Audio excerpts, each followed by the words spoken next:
possible. The balance on the battlefield begins to shift. With the level 6 mutated creature down, a significant amount of military forces and firepower can be unleashed into the western battlefield to eliminate other mutated beings. Wang Cheng has no time to collect the special serum. If he doesn't hurry, the heads of other level 5 mutated creatures will be taken by the military, relying on his fierce speed and maneuverability. Wang Cheng speeds through the air, leaving the military command in awe. They did not expect him to be so formidable. A single aircraft, bold and unrestrained, dominates the battlefield, specifically hunting high-level mutated beings. Yi Anshan is also surprised by the performance and payload capacity of this dark aircraft. And Wang Cheng's bravery and skillful maneuvering make him realize that this is definitely not a novice pilot. However, Yi Anshan knows what the correct choice is at this moment. Since Wang Cheng's aircraft has such capabilities, he decides to dispatch a squadron of fighter jets to follow closely behind Wang Cheng, joining forces to create a sharp, agile air force, swiftly traversing the sky to hunt down one threatening level 5 mutated creature after another. Although he had many doubts about the origin of the capital and the source of the aircraft, he was a competent commander and understood the urgency of the situation. The immediate priority was to stabilize the situation in the region and drive all the mutated creatures out of the city to ensure the absolute safety of the hundreds of thousands of survivors inside.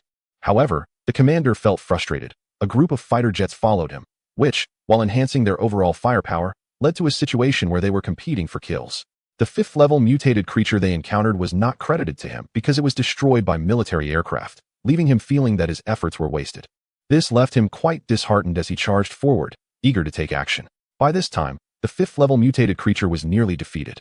He fought his way from the inner city to the outskirts and unexpectedly discovered a familiar 5th-level mutated creature. It was a flying mutated giant shark, seemingly drawn by the commotion, moving towards the survivor base. Upon spotting it, he accelerated and pursued it fiercely, intent on taking down this old acquaintance. He suspected it was one of the 2 5th-level mutated flying giant sharks he had encountered earlier. Their paths crossed again. From a distance, he fired 2 missiles, locking onto the target. It seemed that the flying mutated giant shark sensed the overwhelming killing intent from the commander. Or perhaps it was intimidated by his momentum and the approaching missiles, as it abruptly turned and fled. The commander was undeterred. He was not going to let it escape. The mutated flying giant shark was worth thousands of energy points. Since it had come this far, he would not allow it to get away. He pursued relentlessly, and the pilots in the aircraft and the ground soldiers were left dumbfounded. Over a month into the apocalypse, they had only seen monsters chasing humans. They had never witnessed a 5th-level creature being chased away in panic. Who was that fierce pilot in the aircraft? So formidable. Chapter 174. Collecting 10,000 energy points. The commander not only became well known among the officers in the command building, but he also gained fame among the ground troops and pilots in the western battlefield of the survivor base. There was no way around it. He was too ruthless. Having fought his way from the inner city to outside, and even chasing a 5th-level mutated creature out of the survivor base, scaring it into fleeing. After so long since the apocalypse began, even military personnel had never seen such an absurd scene. Who was this person? This was too brutal.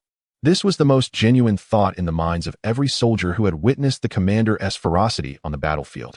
During the tense moments of war, amidst the battles against monsters, some soldiers couldn't help but look up, eager to see where that powerful aircraft had gone. And they were not disappointed. The commander soon returned. Once, he encountered 2 mutated flying giant sharks and could only hide, even being chased by one. But now, the one that was running away from him was already a flying giant shark. This flying giant shark was incredibly fast. Although it had some distance from the main city initially, it didn't matter. The energy points around the main city were now absurdly abundant, and from a kilometer away, heavy high-explosive torpedoes worth 50 to 100 energy points each were fired at the level 5 mutated giant shark, blowing it apart in midair and achieving an efficient kill in the shortest time possible. The military fighter jets following the main city had no chance to catch up.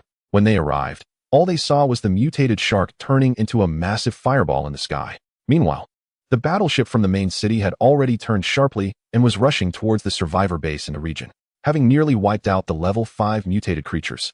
The main city finally remembered the ordinary mutated creatures. This was a great opportunity. These creatures were rarely this densely packed, and he could fire at will. If not now, then when? The pilots of the fighter jet squadron were stunned. This was insane. In the command building, Yi Anshan, who had previously considered temporarily setting aside the situation of the main city, frowned tightly. Even he hadn't expected that the main city and its mysterious flying vehicle would be so fierce, almost becoming the focus of the battlefield. The others in the command center were equally unable to hide their shock, but they understood the situation clearly. Surprised as they were, they didn't show it too obviously. Their eyes met secretly, all agreeing that this flying vehicle and its pilot were not ordinary people.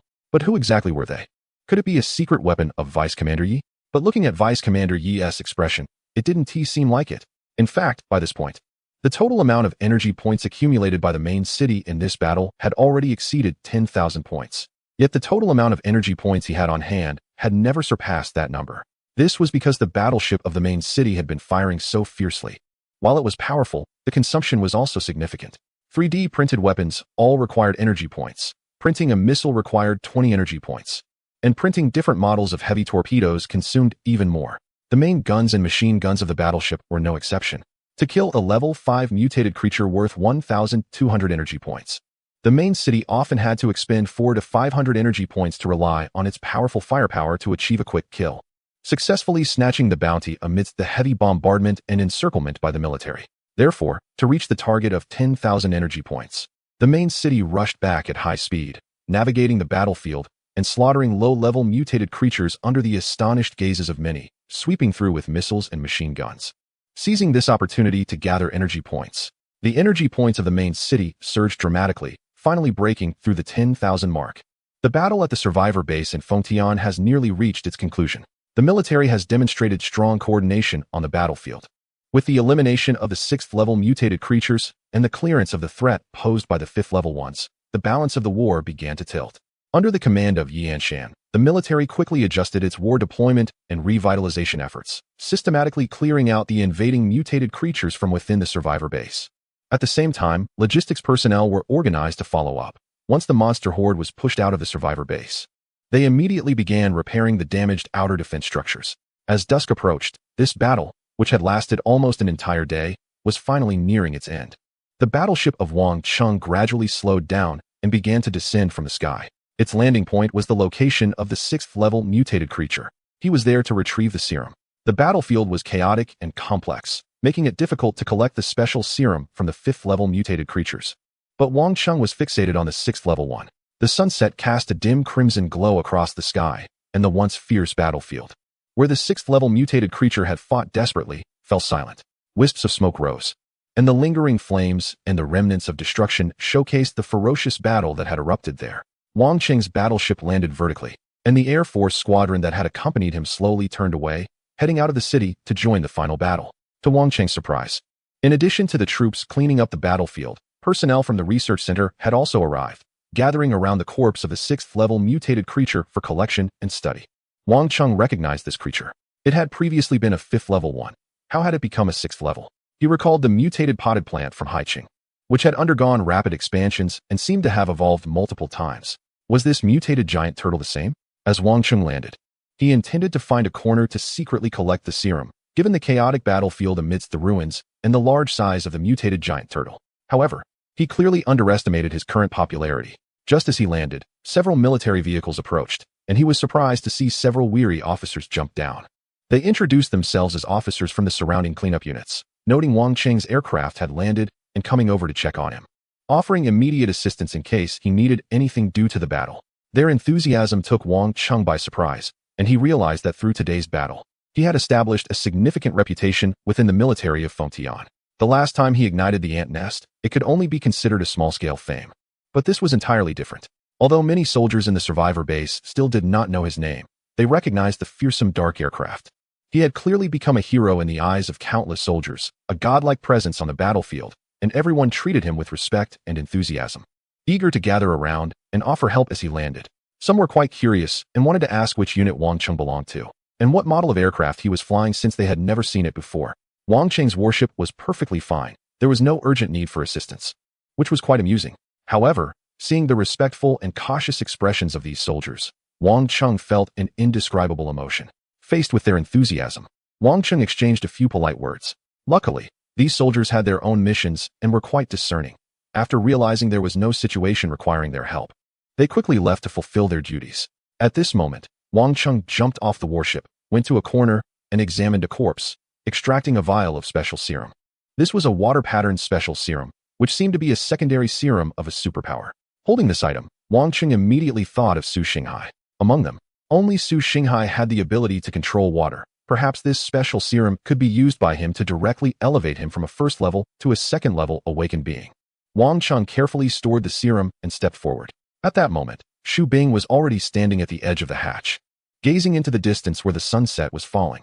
Busy soldiers nearby occasionally cast respectful and curious glances in their direction. When their eyes met Wang Cheng's, some would wave enthusiastically, while some brave soldiers who showed no fear of monsters on the battlefield would instead appear shy and shyly look away. A smile couldn't help but appear on Wang Cheng's lips. It wasn't just because he had gained a lot from today's battle, accumulating over 10,000 energy points, allowing him to directly advance from level 5 to level 6, but also because of the strange tranquility that followed the great battle. At this moment, Xu Bing withdrew her gaze and, noticing the smile on Wang Cheng's face, paused slightly before saying with a smile, "Isn't it a wonderful feeling? These soldiers may look fierce, but they are actually quite young and not overly complicated in their thoughts. When you fight alongside them, they respect you, admire you, and are grateful to you." Perhaps, in the apocalypse, there are many ugly and despicable aspects of humanity, but the brilliance of humanity always exists. Otherwise, there wouldn't be these soldiers, nor would there be the base for survivors in Fengtian. The complexity of humanity comes from its social nature, and the strength and civilization of humanity also exist because of this social nature. Without society and connections between people, humanity would not have come this far.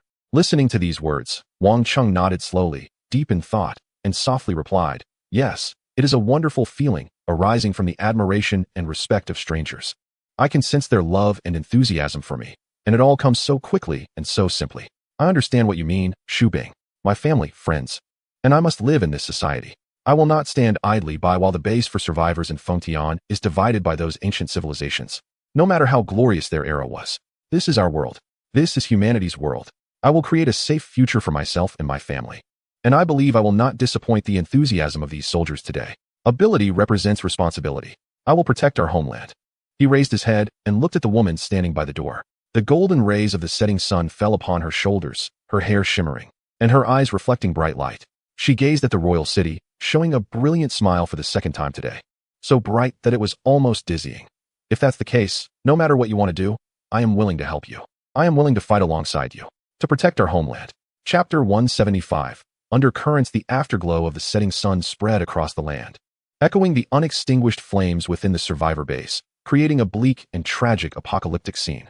The military had successfully advanced the front line, nearly driving the massive mutated creatures out of the perimeter of the survivor base, and was working hard to seal off the breached walls. In the Western District, they had even begun to clean the battlefield and eliminate some remaining mutated creatures. The military forces were thus divided into multiple units, advancing within the city. The chaos in other areas had come to a halt. Those who had fled in a panic or attempted to storm other exits awkwardly realized that their frantic actions had been in vain. The survivor base had not collapsed. On the contrary, it had held firm. With the stabilization of the situation, various districts took advantage of the opportunity to scavenge resources and eliminate members of the local security teams, and they began to behave more cautiously. The command center quickly dispatched a series of specialized teams to enter the areas that had not been affected by the fighting and restore order. The command center was not unaware of the events that had transpired during this time. It simply lacked the time and energy to address them. Now that the situation was stable, the immediate priority was to ensure the safety of the survivors. For a moment, apart from the nearly ruined Western District, the survivors in the Eastern, Northern, and Southern districts, as well as the security teams, suddenly became more compliant, each calculating their own interests and beginning to seek allies and connections, each harboring their own thoughts. Within the command center, undercurrents were also surging. After the major battle, the previously steadfast command center, which had been resolute in resisting the monster invasion, was now divided into several factions regarding the next steps based on the current situation, especially among some senior officers and military advisors, who spoke up first, seemingly offering strategies for Yanshan, but in reality, they were speaking on behalf of the factions behind them. One senior officer directly stated, "The security team almost caused a major disaster this time. This is a warning. The members of the security team are no longer the professional police force we had before the apocalypse. Most of them are ordinary survivors, and some members were even recruited from among the survivors, which shows their lack of professionalism and quality. This is an opportunity. We should take advantage of this to disband these security personnel and replace them with military control." As he spoke, another advisor, an expert in livelihood and ecology, interjected, "Is there enough military personnel for that? It's easy to talk about military control, but you should know that if the military fully takes over management, there will be a direct shortage of personnel for defense and executing tasks. I believe that the current security team is capable of handling their responsibilities, as they have performed well in the past. This incident has indeed revealed some issues, but it also presents an opportunity for reform.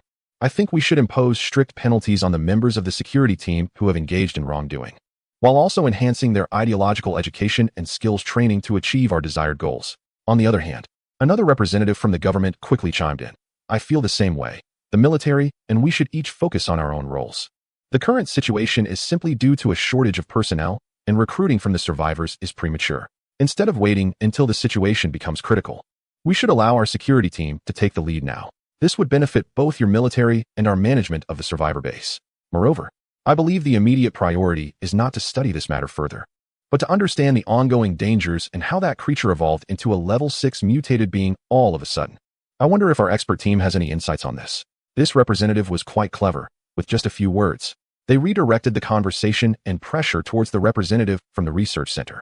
The representative from the research center, who was also present as an advisor, was caught off guard by the direct questioning. After a while, the expert advisor from the research center timidly suggested, "Shouldn't we first discuss restoring the living environment in the Western District and reinforcing outer defenses?" Another officer then interjected, "Deputy Commander Yi, that individual and his aircraft have docked at the location of the level 6 mutated creature in the Western District. What should we do? Was this arrangement made by you, Deputy Commander Yi? He truly is a talent. Without him, we might not have been able to take down that level 6 mutated creature so quickly and turn the tide of the battle. However, where did his aircraft come from? There are no such models in the federal military. Is it a secretly developed prototype? The technologies it possesses seem to include many advanced features that can only be described as cutting edge." As the conversation shifted to this individual, many people turned their attention towards him, eager for answers. After all, today he had truly shone, leaving a profound impression on them. Many felt a sense of appreciation and a desire to recruit him, especially given their interest in the advanced aircraft he piloted. Standing there, Yi Anshan listened to the lively discussions among the people around him. What had just been a highly efficient command center focused on combating the invasion of mutated creatures now seemed to transform into a bustling market. However, Yi Anshan understood that this was not a market. Everyone present was intelligent.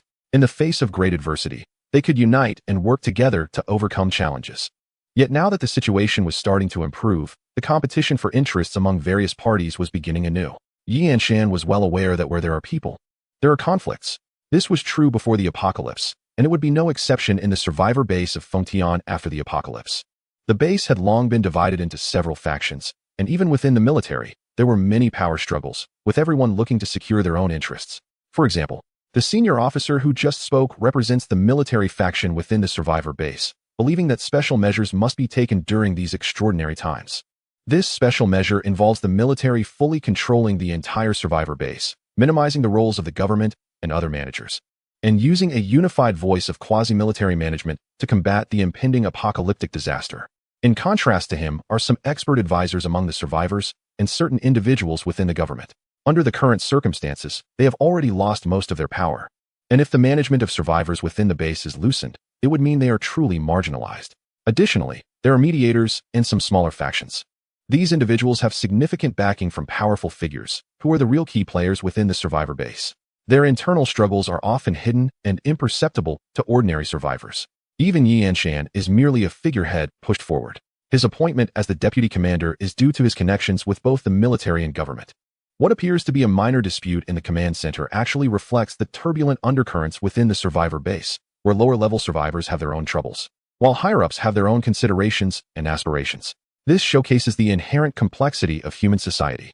The underlying sentiment is that there is optimism about the future situation within the survivor base, although the number of monsters is currently substantial. Given the strength of modern human military capabilities, holding onto the base is just the first step. The counteroffensive to reclaim lost territory and cities is merely a matter of time. This is why various factions have started to Jingdan during this time, aiming to secure their influence. Most are focused on the good development of the survivor base and the safety of the survivors, but some are solely seeking personal gain, with the ultimate goal of turning the survivor base into their own private territory, becoming warlords in this apocalyptic scenario. However, the former group is more powerful, while the latter, despite their ambitions, often find it difficult to make significant moves, mostly only managing to extract small benefits for themselves as long as it doesn't harm the overall situation, with others turning a blind eye. At this moment, he also feels somewhat troubled. In his view, these hidden struggles have positive aspects, as they can drive progress at various levels.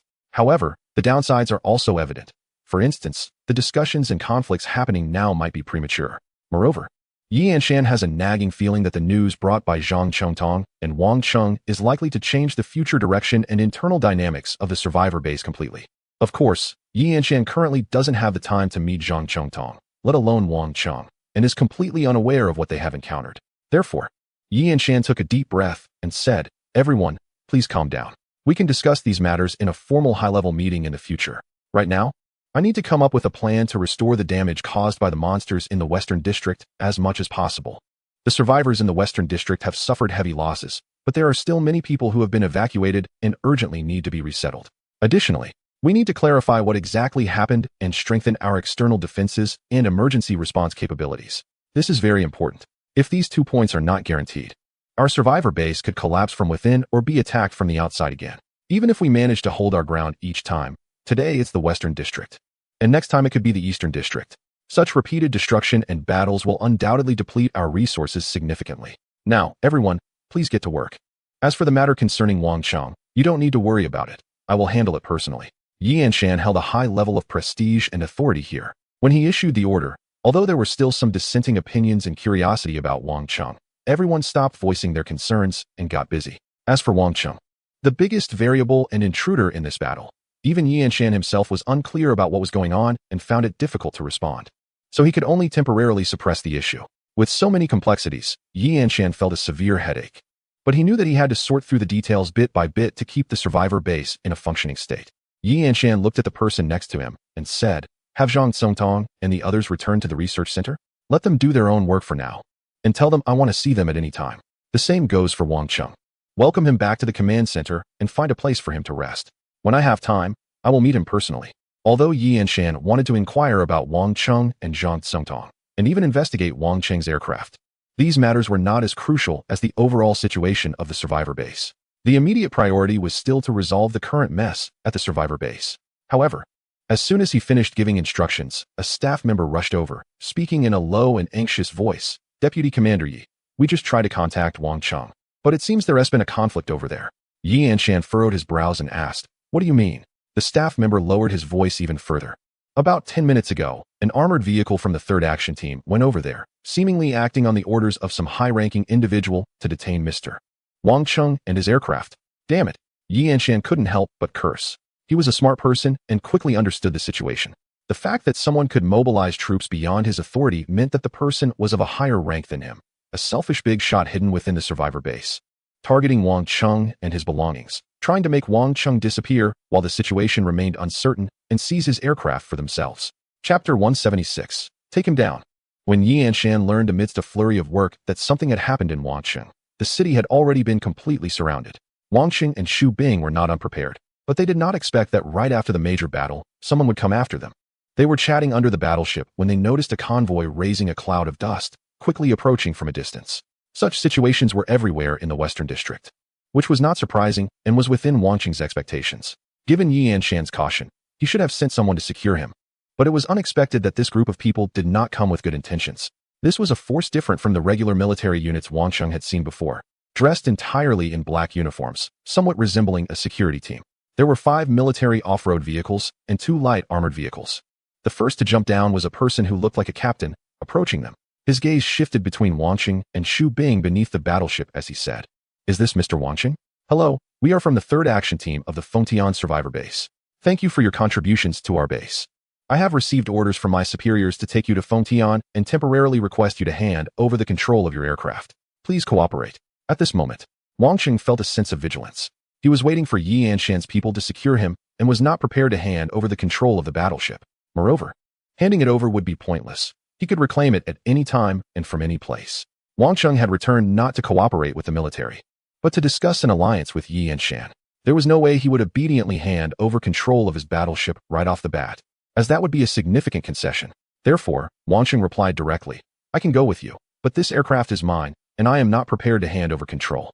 Even if I did, it wouldn't matter because I can reclaim it at any time. So, in my view, there's no need for that. You might also want to consult Vice Director Yi." At this point, Wangcheng paused, noticing that the actions of this 3rd Action Team seemed somewhat unusual. They were spreading out in front of him, with military vehicles forming a semicircle to encircle him. The soldiers in black uniforms were doing the same, forming a circle from several directions, clearly intending to trap Wang Qing. Wang Qing was no longer an ordinary university student. He could see that something was off just from their positioning. He said directly, "What do you want? This doesn't seem like a polite request to take me away. Are you people sent by Yanshan?" Wang Qing had limited contact with Yanshan, but after the series of events, he believed he had some understanding of him. According to Wang Qing's judgment, Yanshan would not resort to strong-arm tactics against him at this time. Just then, Xu Bing suddenly said, "Maybe they are not sent by Vice Director Yi. I know that the General Headquarters has its own defense forces, independent of the military and the government security teams. These action teams have limited personnel authorized to mobilize them, but they include some who can issue orders beyond Yanshan's command. And what about the other soldiers around?" Xu Bing's observation was as sharp as ever. Wang Qing didn't notice that the soldiers and troops who had gathered around him when he just arrived had disappeared without a trace. In an instant, he realized that these were definitely not people sent by Yanshan, but rather someone else wanting to take action against him. Moreover, they were not the small fries Wang Qing had encountered before, as it was clear that the other party had come prepared. They knew that Wang Qing had gained tremendous prestige among ordinary soldiers in this battle, and had already relocated all the nearby ordinary soldiers in advance to create a clear area for their attack. It should be noted that the troops clearing the battlefield in the western area belonged to various units of the local garrison and were not unified. To have all of them move to other positions in such a short time was not something just anyone could do. With this in mind, Wang Qing couldn't help but glance at Xu Bing. This female soldier, being from a proper military background, had an extraordinary level of observation. It was Xu Bing who noticed the details that Wang Qing had overlooked back at Pingfeng Mountain, a point where Wang Qing felt rather inferior. Such keen abilities were not something a makeshift survivor like Wang Qing could compare to. They were qualities that a true soldier trained in the military, like Xu Bing, would possess. Wang Qing's gaze lowered slightly. This time, he dared to brazenly appear with his warship, partly because he had come into contact with Yanshan and judged that there was a basis for negotiation, which was crucial. More importantly, the performance of the level 5 warship had greatly improved. His ability to break out from the heavy artillery blockade at Pingfeng Mountain was a testament to that. This meant that at the survivor base in the local area, he also had the capability to come and go as he pleased.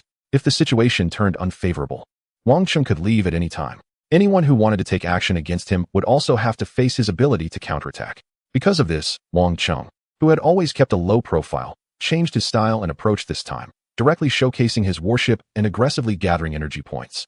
Therefore, he was not afraid of those who wanted to take action against him. Previously, he had hidden himself out of lack of power, concerned that revealing his warship would lead to military control. Now that he had the strength, he was proactively showing it. With the warship gradually upgrading and becoming stronger, it would be foolish to keep hiding and developing in a cautious manner. Moreover, his experience at Pingfeng Mountain made him acutely aware of the significant threats, which was why he needed to display his strength, cooperate with the military, and boldly upgrade his warship to combat the super fungal civilization. If these people wanted to test him, Wang Qing would not hesitate to use his bullets. If negotiation was possible, he would negotiate. If not, he would fight first and then negotiate. Wang Qing was no ordinary survivor. He was a level 5 warship commander. Could these flesh and blood beings withstand the attacks of a level 6 mutated creature? As the purpose of his identity was already exposed, the captain of the 3rd action team suddenly lost his friendly demeanor, a glint of coldness flashing in his eyes. He suddenly said, "He has discovered us. Capture him. We must not let him return to his aircraft." As soon as he finished speaking, the captain opened fire first. He was already prepared to open fire at any moment and knew that the 2 individuals in front of him were both secondary awakeners. So he never let his guard down. At this moment, sensing something was off, he moved fluidly and instantly opened fire, but his target was not the capital ship. Instead, it was the predicted position of the ship's hatch. Meanwhile, other team members also raised their guns and fired wildly. Even the strong bodies of secondary awakeners would be doomed under a hail of bullets. The team leader was experienced. In his eyes, secondary awakeners were just that. Perhaps they could overwhelm ordinary people, but to train soldiers like them, they were nothing to worry about. His only concern was if the capital ship boarded the vessel, that would be troublesome. Thus, he prioritized blocking the path to the ship. The capital ship felt a stir in his heart. With his strength, he could forcibly break through the line of fire or even remotely command the ship to come pick him up. This level of firepower was nothing to him. But he didn't act as if he were suppressed. Instead, he took Shubbing and hid in a corner beneath the ship to withstand the outside attacks. Shubbing was astonished. Who were these people? How dare they open fire like this? This was too arrogant. She couldn't believe that there were such lawless individuals in the survivor base. The capital ship's expression darkened. He had just been through a fierce battle. helping the military eliminate 6th-level mutated creatures and numerous 5th-level ones, only to find himself in a deadly ambush. These people were ready to kill at the slightest provocation. Anger surged within him, but he was not a fool. From the actions of these individuals, he quickly discerned their intentions. They were likely after his ship, intending to kill and loot. With the ongoing purges in the Western District, gunfire was everywhere, and they could easily commit murder and theft unnoticed. However, their audacity to act this way meant there was someone backing them, someone of considerable status, likely on par with Yan Shan. The capital ship understood that retaliating against these people would serve no purpose. He needed to identify which prominent figure in the survivor base wanted to target him. Otherwise, he would be at a disadvantage in the future. Thus, he suppressed his anger, intentionally stayed off the ship, hid beneath it, and called out, "Brothers, what do you mean by this? I just joined the fight, and now you want to kill me? Is there no law anymore? What kind of era is this? Law? Perhaps only someone as old-fashioned as Deputy you would still think about that. Sorry, brothers, but our superiors have their eyes on your aircraft. It's a good piece of equipment. To be honest, even I am tempted to fight through a horde of monsters and even chase after 5th-level flying mutated creatures. Don't blame me. Blame yourself. I don't know where a survivor like you found such a high-level aircraft, but you're really foolish to flaunt it like this. Such a valuable resource is important to the military. How can you not keep it to yourself and dare to show off? The military will eventually take this back anyway. So why not hand it over to us in advance?" The team leader was confident, firing his weapon while signaling his subordinates to gradually tighten the encirclement, inching closer to completely seal off and eliminate Wang Cheng and Xu Bing. "Breakthrough." Xu Bing's eyes glinted coldly as she whispered. Despite being surrounded and under fire from a dozen armed men, she still dared to charge out recklessly. However, Wang Cheng restrained her hand, shaking his head, and continued to raise his voice. "Brothers, don't kill me. I'm willing to give you my aircraft, just spare my life, okay? If you can. Could you introduce me to that important figure? I want to personally hand it over to him." There was a hint of pleading in Wang Cheng's tone, but his face showed no signs of desperation, which made Xu Bing look at him curiously. Wang Cheng wanted to find out who was behind these people. Meanwhile, the team leader smirked coldly and said, "All right, that works too. To be honest, I don't want to kill you, but if you know what's good for you, that would be best." Despite his words, he was gesturing in sign language to his teammates. The implication was clear. If the two of them dared to come out, they would be shot on the spot. Their mission was to eliminate on-site threats and quickly seize the aircraft amidst the chaos. As for Wang Cheng, he was destined to die. The team leader sneered inwardly. "We have the upper hand. What leverage do you have to negotiate with us? Whether you agree or not, your aircraft will be ours, and if you come out, we'll just shoot you, you fool." Chapter 177. Who dares to move? Hearing the reactions outside, Wang Cheng felt a slight sinking in his heart. He exchanged glances with Xu Bing, both shaking their heads slightly. Clearly, they shared the same thought. Judging from the other party's attitude, it was unlikely they would reveal anything now. If they showed themselves, it wouldn't be to deceive others, but rather to wait for their demise. Xu Bing whispered, "These people are ruthless. It doesn't matter if they have the numbers and firepower. Stay behind me, and I'll lead you out." A fierce aura appeared on Xu Bing's beautiful face, reminiscent of the first time Wang Cheng saw her in Haiqing. Wang Cheng felt a chill. "With so many people, even if I follow you out, you might take them down, but you'd get shot full of holes too, right?" "Not necessarily. You and I can work together," Xu Bing said, narrowing her eyes slightly, listening intently. She used the continuous gunfire outside, coming from their hiding place, to assess the positions of the attackers and determine their exact locations, preparing for the moment to break out. However, just then, Xu Bing's pupils suddenly widened. She looked down to see Wang Cheng reaching out and grabbing her wrist. Although Xu Bing was mentally prepared to fight at any moment, she didn't take guard against Wang Cheng beside her. Before she could react, he pulled her along, sprinting towards the exit. "What are you doing?" Wang Cheng was well prepared. In his hand, he held a newly upgraded high-tech stun grenade, and the moment he charged out, he threw it directly, using the grenade as cover. His figure moved like lightning, penetrating the line of fire and swiftly rushing towards the warship. Wang Cheng was no ordinary level 2 awakened. He possessed level 2 strength, level 2 fire abilities, and the swiftness he had gained from a mutated cat.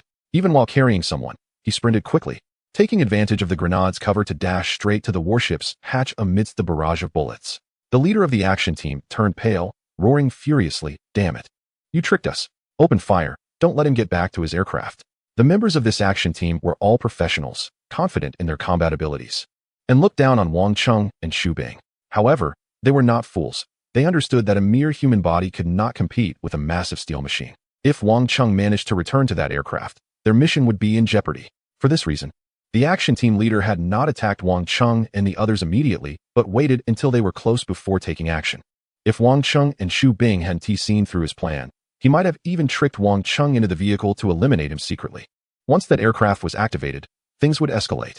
However, they were already a step too late. While they opened fire, the warship, under Wang Cheng's remote control, started moving on its own across the ground, using its armor to shield against the intense fire, allowing Wang Cheng and Xu Bing to board swiftly. Damn it! He can control it remotely?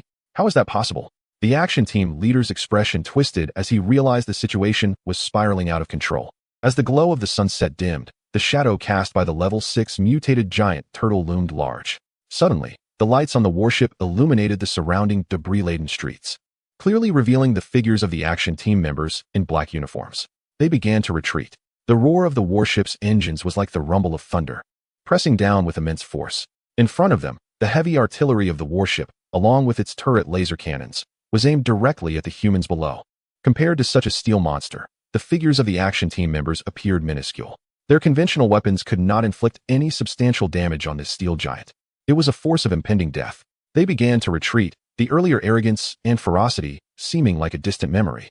The leader of the action team even raised his firearm in surrender, fully aware that once Wang Cheng boarded his aircraft, there would be no chance of engaging him further. So he shouted, "Bro, why did you suddenly come out?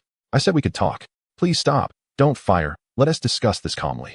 In response, Wang Cheng merely let out a cold laugh. "What a joke, talk? Do you take me for a fool?" Xu Bing whispered behind him. "This is a bit tricky. These people are military personnel, affiliated with the command center, and their ranks are not low." Wang Cheng shook his head and replied, "If they want to take action against me, I'll send them to their doom first, regardless of who is behind them. Let us shake the tree and see what falls out." Xu Bing was taken aback and said, "No, we just managed to counterattack. If you open fire now, it would be a massacre." Before Xu Bing could finish, Wang Cheng arrogantly used the ship's loudspeaker to address the action team below. "You have two options. First, tell me who sent you here. Whoever speaks first will live. Second, I'll obliterate you right here. I don't think any of you can withstand a 5th-level mutated creature." Wang Cheng's arrogance was not just impulsive anger, but a display of his strong stance. "If you want to move against me, if you want to kill and seize the battleship, you better be prepared to pay the price for failure. No matter who you are or what background you have, I will not hesitate to strike." A heavy rumble echoed as the ground was shrouded in dust and debris. Wang Cheng's battleship, powered by anti-gravity engines, slowly ascended from the ground, casting a massive shadow over the members of the so-called third action team of the survivor base. Heavy artillery was poised, all aimed at the ground. The faces of these people changed dramatically. The captain of the action team showed a flicker of fear in his eyes. From Wang Cheng's tone and actions, it was clear that this was not a mere show of force. He would genuinely open fire on them. This person was not the lucky fool survivor they had thought, but a true doomsday menace who dared to fight back. However, before Wang Cheng could fire, and before the action team members could reveal who was behind them, he received a communication from the command center of the survivor base. Yi Anshan personally sent a message. "Wang Cheng, don't act impulsively. I am on my way to you." Wang Cheng narrowed his eyes slightly. Before he could respond, a series of bright lights suddenly lit up on the other side, and an armored unit quickly approached. Initially, Wang Cheng thought the noise had attracted unrelated ordinary soldiers, but as the unit got closer, he realized the situation was different. This armored unit was there to support the action team members, armed to the teeth. And they quickly took formation from a distance, calling out, "Wang Cheng, please land immediately and cease your dangerous actions. Otherwise, we will execute you on the spot for crimes against humanity." Clearly, they were allies of the third action team, and they acted with caution. As soon as the third action team faced setbacks, another group was dispatched to assist, and it was a regular army armored unit. The power behind this was no small matter. Wang Cheng squinted. The super artillery array from Pingfeng Mountain couldn't do anything to him, so he truly believed that this level of force wouldn't pose a threat to him. However, he still had reservations about the regular troops. This was a struggle among the upper echelons, and the soldiers below were unaware. From his corner, he could even see many young soldiers in the armored unit whispering to each other, their morale wavering, clearly not supportive of the confrontation with their own. If a firefight were to break out, the one benefiting would be the selfish big shot behind the survivor base, while the losses would fall on these lovable and respectable ordinary soldiers. This situation was becoming quite tricky. What a clever tactic. Wang Cheng understood that he could no longer open fire, but he showed no signs of retreat on his face.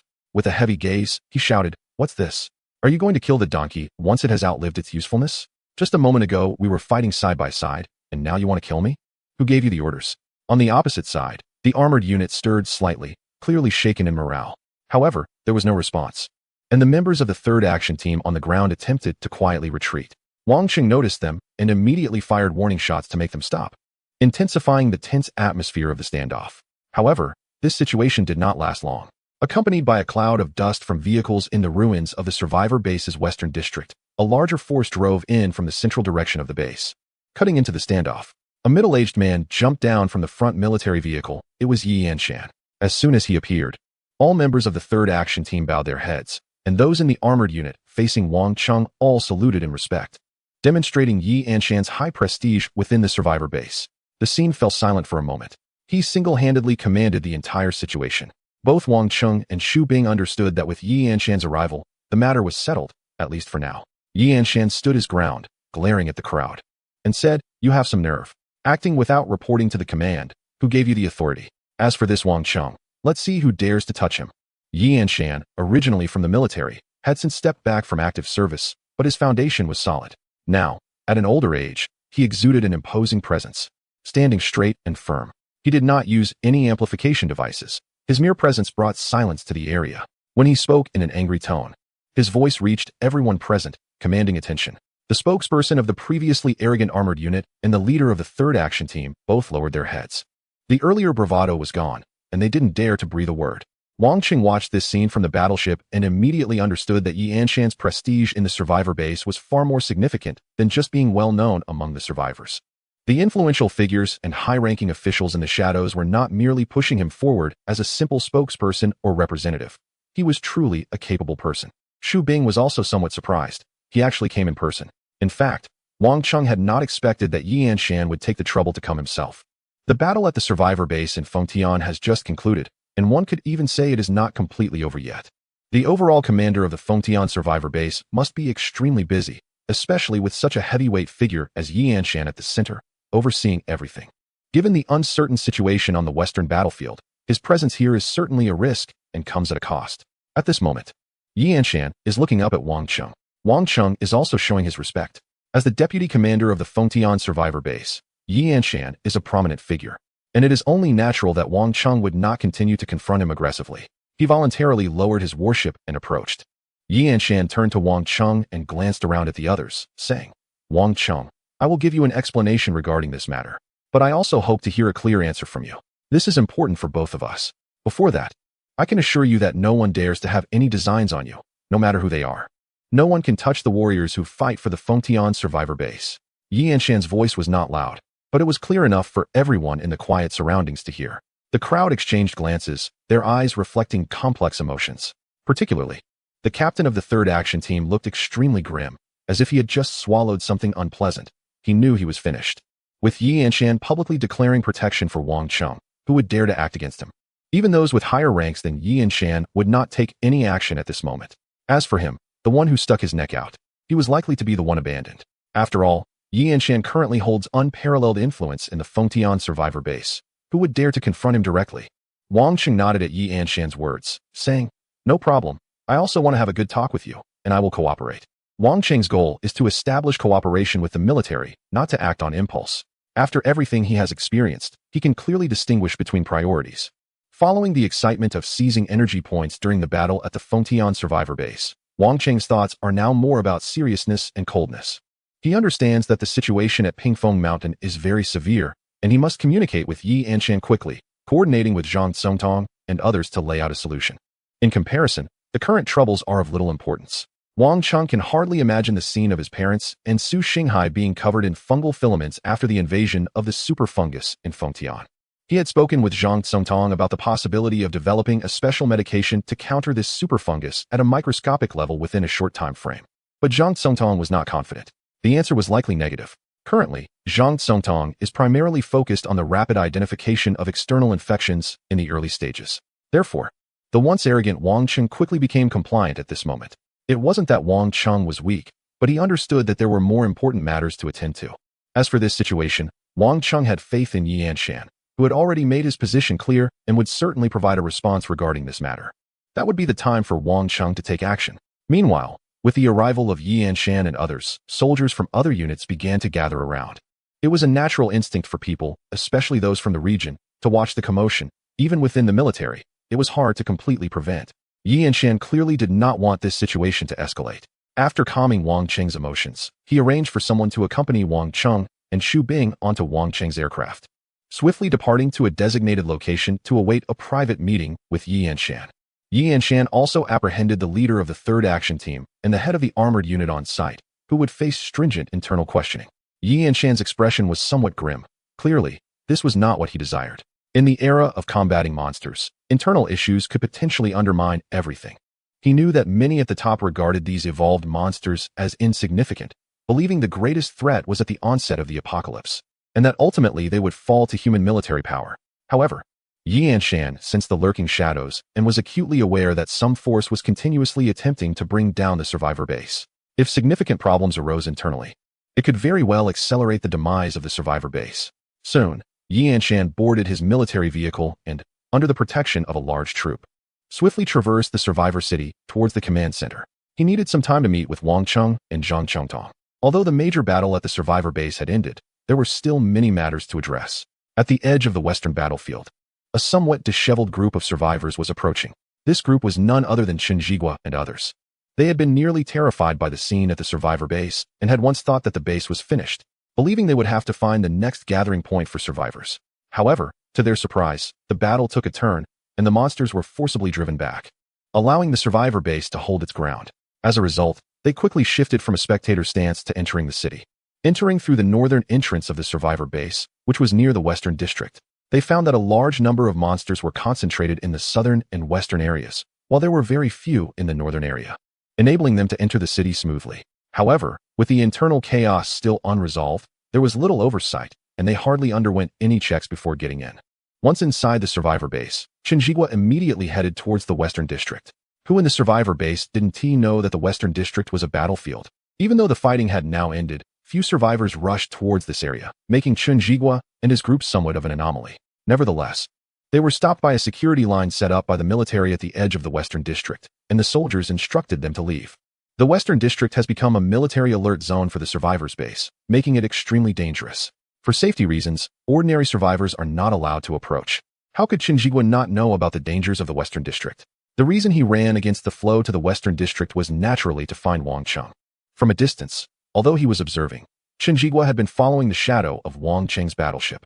Watching Wang Cheng's aircraft kill monsters in and out of the western district, Chen Jigua and his subordinates were incredibly excited. The more powerful Wang Cheng was, the better it proved he was doing in the survivors base. As newcomers, if they could establish a connection with Wang Cheng, it would mean they could solidify their foothold in the survivors base. Therefore, he hurried over to treat Wang Cheng, who had just finished a battle, to a warm welcome. Li Feng's-han had already prepared a box of flying Maodai.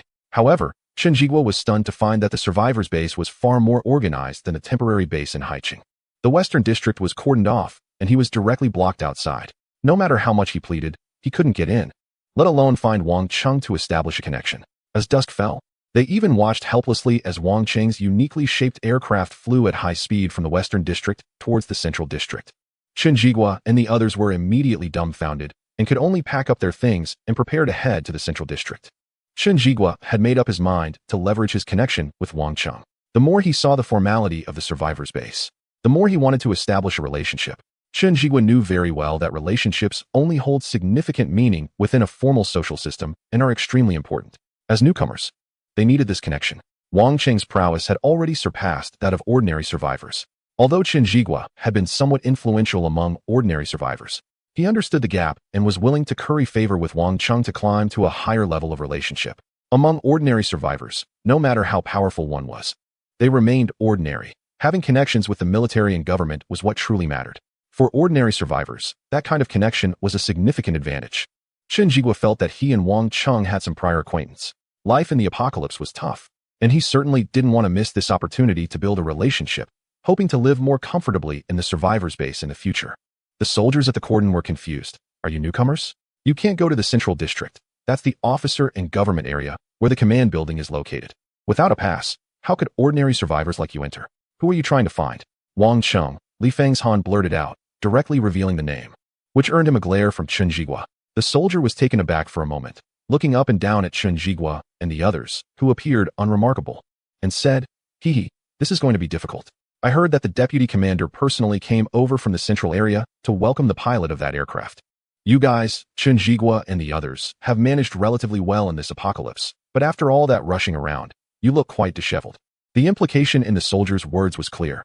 You think you can just ride on relationships? The battle in Wanqing was well known among all levels of officers and lower-ranking soldiers in the Western District, and news about it spread quickly. Just as the situation between the deputy commander and Wang Cheng was settling down, the close relationship between Wang Qing and Yi Anshan was soon circulating widely. Chen Jigua was stunned. Deputy commander is. The soldier's eyes widened. You really are survivors from outside? Even the deputy commander doesn't know? Yes. We just arrived at the Fengtian survivor base. Brother, could you spare a cigarette and give us some directions? Chen Jigua smiled and offered a cigarette.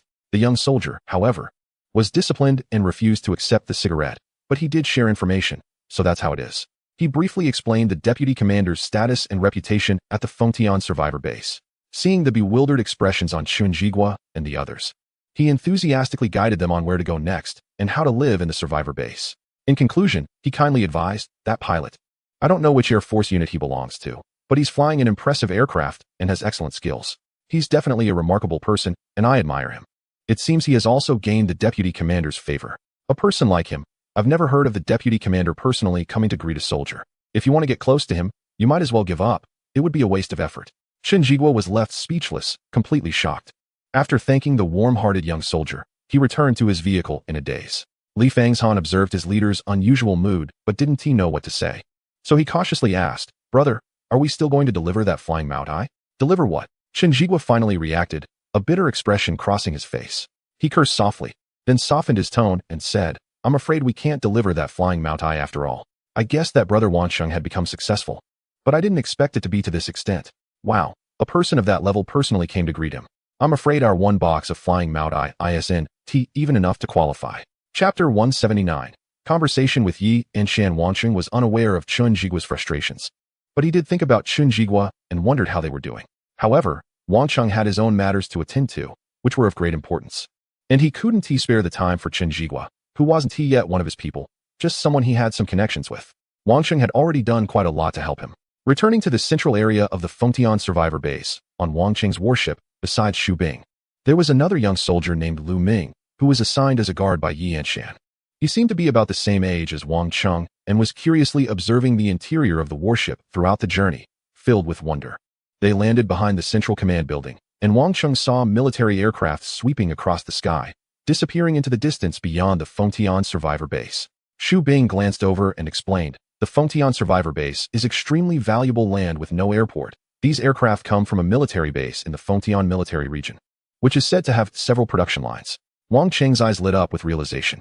Regular fighter jets do not possess the vertical takeoff and landing capabilities that Wang Cheng's warship has. Even with modern electromagnetic catapults, not all aircraft can utilize them. The military's aircraft came from a secret military base outside the Fengtian survivor base, indicating that the military still has a significant number of personnel outside the survivor base. However, this model would also lead to a relatively slow response from the Air Force. Wang Cheng's landing spot was behind the central command building, and it was his first time here. He discovered that there was a large living area behind the high-level command building, where his warship could land centrally, attracting many gazes. However, with Yi Anshan's prior greetings and the fact that this was the central command area, no one dared to cause any trouble here. Even if Wang Cheng left the warship unlocked, no one would have the audacity to do anything. Jumping off the warship, Xu Bing reported to her superior. Lu Ming then said, Come, Mr. Wang Cheng, follow me over here. There's a designated resting area behind the central command building. I'll find you a room where you can rest. If you need anything, feel free to contact me. Of course, if you want to leave the central area and return to your fellow survivors, that's also fine. Deputy Commander Yi invited you here without any restrictions. Except for the central building and a few key places that you cannot go to, you can come and go freely here. In this regard, Yi Anshan's approach was always above reproach. However, Wang Cheng was not planning to leave. He knew he had to wait for a while and was willing to do so. He wasn't in a hurry to see Su Xinghai and the others. He had already checked upon his return and knew that Yi Anshan had kept his promise by sending someone to protect him, so he had nothing to worry about. It was better to wait patiently here. Lu Ming was quite enthusiastic and, after a brief introduction, excitedly talked about Wang Cheng's impressive performance during the Fengtian defense battle, saying, Actually, Mr. Wang Cheng, I'm also your fan. You were amazing, did you know that? I was following behind the deputy commander and saw you maneuvering skillfully in the sky, chasing after a level 5 mutated creature. I felt excited just being with you. And many people in our guard team admire you and are your fans. Your driving skills are exceptional. And you have a lot of experience dealing with these massive high-level mutated creatures, which is truly impressive. Lu Ming is a qualified guard and didn't say a word about what shouldn't be disclosed to Wang Cheng. He also executed his orders well, arranging for Wang Cheng to stay in a clean and sanitary room, which even had a bed. However, he is still quite young and full of energy. So when he spoke, he tended to go on and on, leaving Wang Cheng with a bitter smile. As for the driving skills, they aren't as remarkable as they seem. Half of it relies on the smart assistance system of the battleship. However, the experience in chasing and battling level 5 mutated creatures is genuine. From High City to Feng Tian, Wang Cheng has dealt with these creatures quite often and has accumulated a lot of experience. Wang Cheng could only keep saying that it was just good luck. Although Lu Ming was very enthusiastic, he knew when to hold back, understanding that Wang Cheng had just been through a fierce battle and was mentally and physically exhausted. He completed his guiding duties and brought a sumptuous dinner for Wang Cheng before temporarily leaving, telling him that he would be downstairs, and that Wang Cheng could call for him anytime as long as it didn't involve military secrets of the Feng Tian survivor base. The food was indeed quite good, seemingly arranged by Yi Anshan, and there was even a portion of braised pork. Wang Cheng devoured it hungrily. Although Yi Anshan didn't restrict his movements, he had no intention of wandering around. Firstly, he was genuinely tired after the battle, and secondly, he was worried about missing Yi Anshan if he wandered off. There were pressing matters at hand, and Wang Cheng didn't have that much curiosity. However, it was not quiet outside. The Feng Tian survivor base had just gone through chaos, and even though it was late at night, the central district was bustling with various noises. Wang Cheng initially couldn't sleep, but perhaps due to exhaustion, he gradually drifted off. Since returning from Pingfeng Mountain, he hadn't had much rest and had been in a high-intensity state, mentally strained. Wang Cheng had a strange yet exhilarating dream. In the dream, his battleship seemed to have grown incredibly powerful, transforming into a spaceship. The bridge alone was 5 times the size of a current level 5 battleship. As his battleship sailed on Earth, all encountered super fungi and bizarre creatures fled in fear. Most importantly, all the crew members on his ship, from top to bottom, were stunningly beautiful women. Upon seeing Wang Cheng, they all sweetly called out Captain. And the members of the battleship's Marine Corps were all dressed in bunny girl outfits. Walking through the battleship felt like wandering in a paradise, making his blood race. Then, he woke up. Reflecting on the dream, he felt an inexplicable flush on his face, and with no one in the room. It was as if he were a child afraid of being caught doing something wrong. He coughed lightly and secretly thought, this doesn't seem too bad. At that moment, he noticed it was already past 3 in the morning. The sky was dim, and the world's horizon was starting to lighten. Yi Anshan has not arrived yet. He must be quite busy. Wang Cheng realized that he had been sleeping for a long time. He sat in the corner, contemplating the upgrade of the level 6 battleship. After about half an hour, there was a knock on the door, and Yi Anshan walked in. Compared to a few hours ago, Yi Anshan looked a bit fatigued, but his military uniform was still immaculate. Wang Cheng stood up, and the two sat down at the small table in the room. The setting was not very formal, but Yi Anshan seemed unconcerned. He had Lu Ming wait outside and got straight to the point. Sorry for being late. I could have come earlier, but I first want to see Zhang Songtong to understand the situation better before coming to see you. It's getting late, and I think I know why you're eager to talk to me. The situation at Pingfeng Mountain is indeed concerning, but before that, we should discuss something more important for both of us. Wang Cheng, where did that aircraft outside come from? Zhang Songtong and Xu Bing both mentioned that the super-fungal civilization at Pingfeng Mountain claims you are also a reviver like them. This surprised me, and I must admit that I misjudged you before. So now, I need an answer.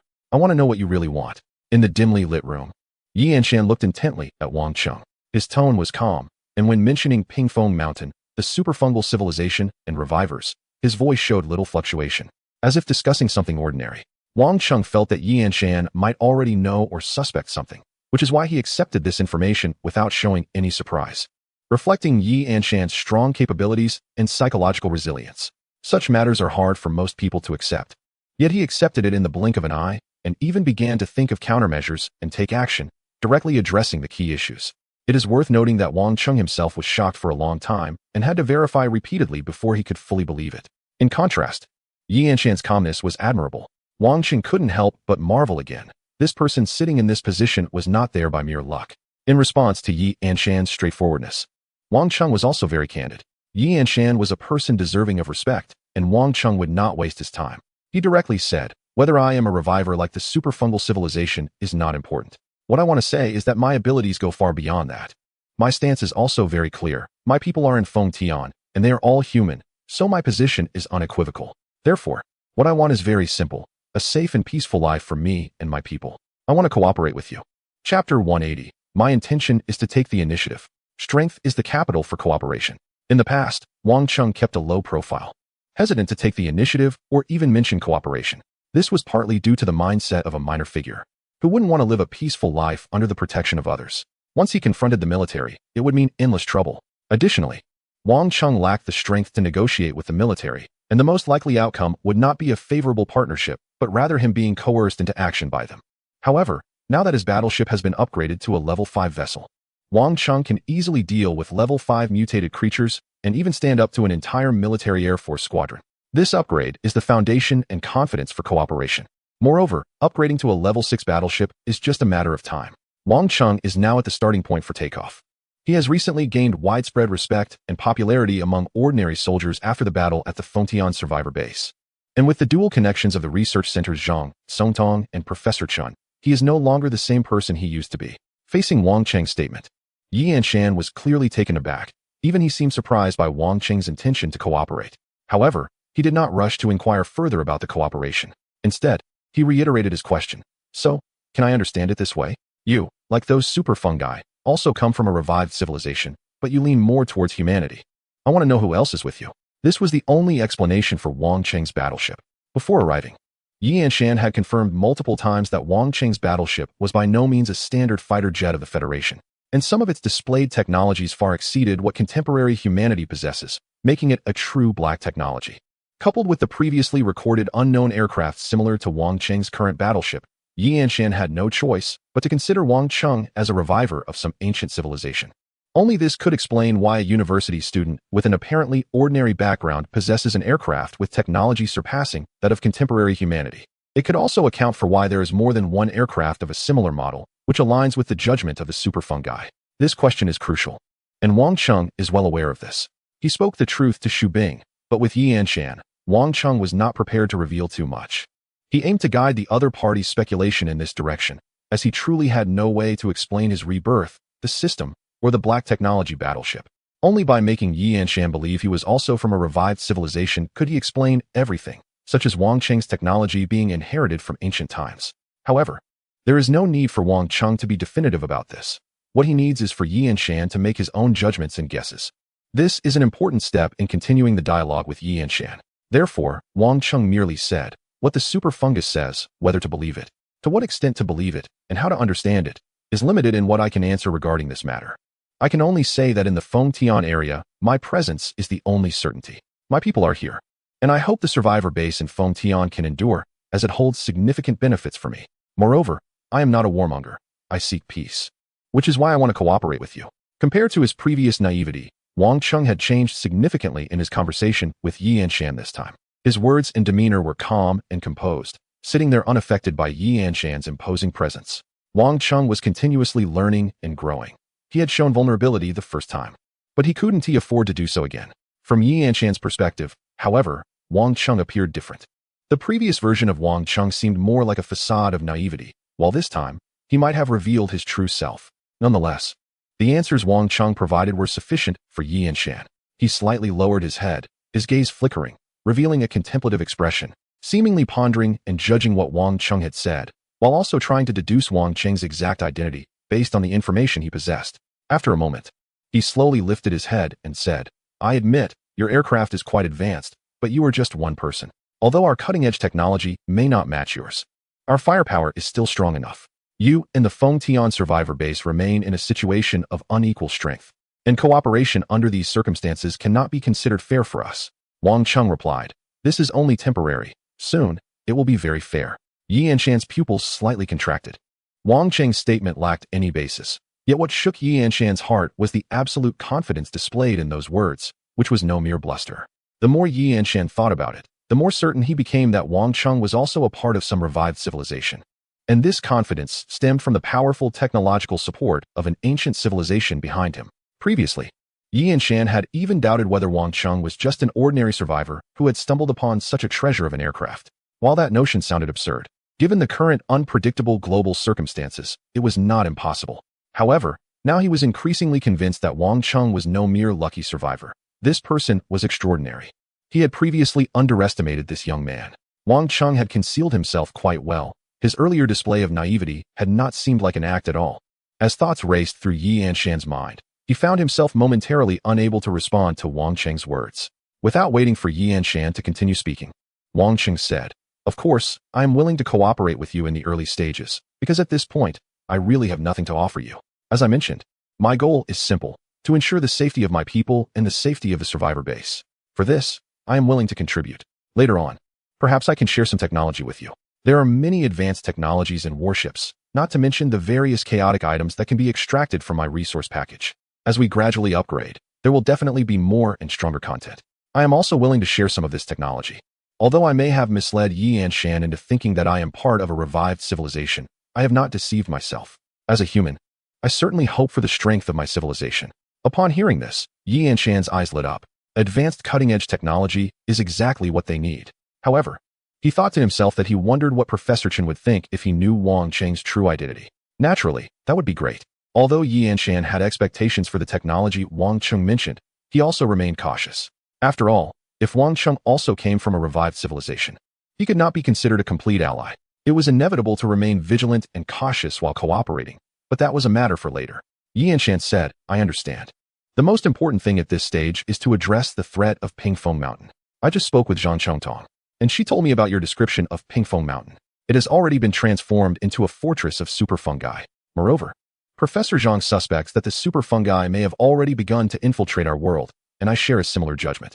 The survivor base is likely already under significant threat from the super fungi civilization, and it seems that the revived civilization active in the Fengtian province region poses even more threats than just the super fungi civilization. In the past few days, the survivor base has been breached twice, both showing signs of human involvement, but we are still tracing the source. In this situation, I have no reason to refuse cooperation with you. Furthermore, based on today's battle and Xu Bing's evaluation of you, I believe this is feasible, and I am willing to guarantee a partnership with you. You can enjoy our resources. At this stage, technology is not that important. We do not have the time or energy to convert technological resources into real strength. We must first address the immediate threats and ensure the complete safety of the survivor base before we can discuss these matters. Of course, I cannot fully trust you, and I will arrange for people to be by your side. This is something you need to accept." In the dimly lit room, Yi Anshan took the initiative to extend his hand. Wang Cheng looked at him. He could accept what Yi Anshan said. It was quite normal for the military to send someone over. With Wang Cheng's ambiguous statements, whether he was considered human in Yi Anshan's mind still remained a question mark. If he did not send someone to keep an eye on himself, Wang Cheng would have to worry about Yi Anshan's sincerity in cooperating with him. Of course, Wang Cheng could not simply feel at ease regarding the military and the survivors base in his area. He understood that cooperation requires mutual vigilance, which is inevitable. Wang Cheng also had to be wary of certain individuals within the survivors base who might turn against him. He slowly shook hands with Yi Anshan. The progress of everything was even smoother than Wang Cheng had imagined. Yi Anshan, as Wang Cheng had assessed, was cautious yet possessed the courage and vision to move forward. Yi Anshan's grip was strong, and he looked Wang Cheng in the eye, saying, "I have already sent people to investigate the situation in the Western District, and we will have results soon. I will give you an explanation regarding this matter, which also demonstrates my sincerity for our cooperation." Wang Cheng nodded, confident that Yi Anshan would provide him with a response. He then subtly shifted the topic, asking, "Deputy Yi, what are your plans regarding Pingfeng Mountain?" Yi Anshan had already agreed to cooperate with Wang Cheng. They both understood that their current collaboration would primarily focus on military aspects, and discussing future matters was still premature. The urgent and visible threat was the resurgence of the super-fungal civilization at Pingfeng Mountain. Yi Anshan took a deep breath, clearly having contemplated this issue beforehand, and said without hesitation, "What I mean is to take the initiative and directly eliminate Pingfeng Mountain, wiping them all out." Chapter 181. This is a point of no return. I just mentioned that I had returned from Professor Zhang's, where I learned quite a bit, including information about these super fungi and the revived civilization. To be honest, we had already caught a glimpse of some clues before this, as the apocalyptic virus sweeping the globe originated from ancient times. The Earth has a history of 4.6 billion years, having gone through countless centuries, many of which are completely untraceable and unverifiable even in our contemporary era. Who knows what existed in those times? We had never considered this question before, but now we must. Yi Anshan looked at Wang Cheng's expression and said, "You guessed correctly. We had already speculated about the situation at Pingfeng Mountain. There are several experts at the research center who have proposed similar hypotheses, and Zhang Chongtong is one of them. However, This matter concerns the survivors' base as well as our compatriots in Haicheng at Pingfeng Mountain. We cannot simply rely on preliminary judgments without evidence to take extreme actions, which is why there have been 2 operations at Pingfeng Mountain. Now, it has confirmed the thoughts of those experts. Although this trip to Pingfeng Mountain marks the first time Professor Zhang's team has obtained relevant samples of the super fungi, as I mentioned earlier, there had already been various setups and speculations.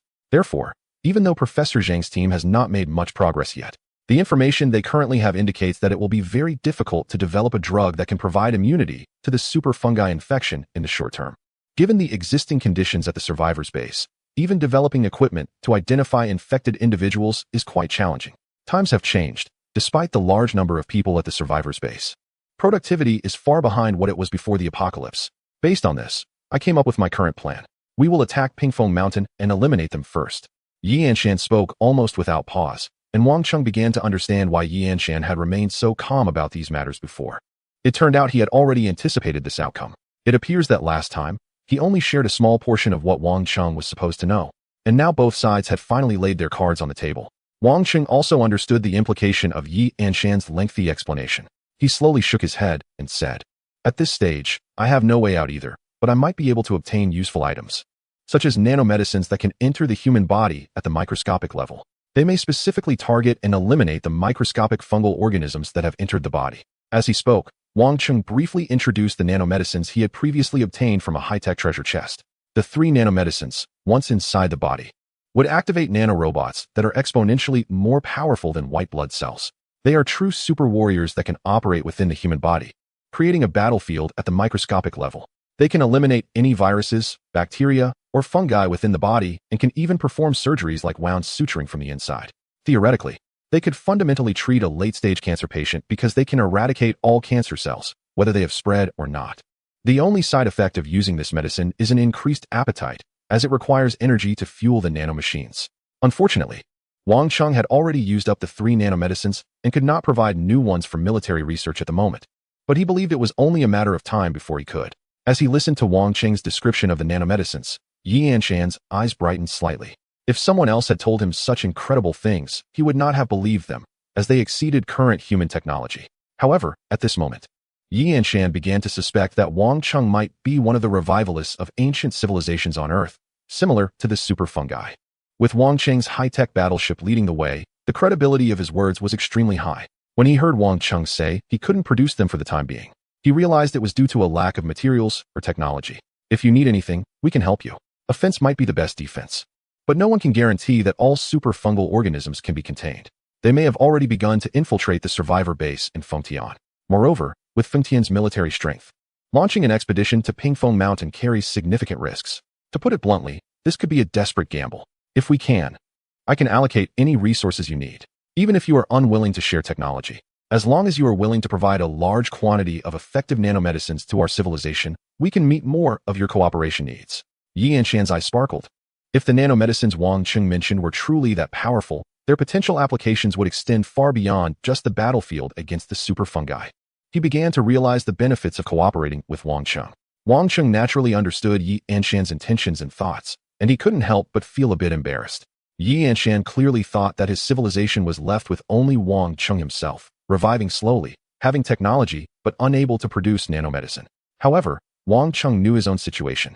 It wasn't that he had the technology but lacked the medicine, but rather that he didn't have the treasure chest to unlock nanomedicine. Nevertheless, Wang Cheng wouldn't express this. He simply smiled and said, "I will find a way. If there's a demand, I won't hide it and will discuss it with you." Mutual benefits are the premise of cooperation. What Wang Cheng wanted from the military was naturally powerful fire support and ammunition. If possible, acquiring some advanced ammunition, depleted uranium rounds, or even nuclear weapons would be ideal. Of course, Wang Cheng was also sensible.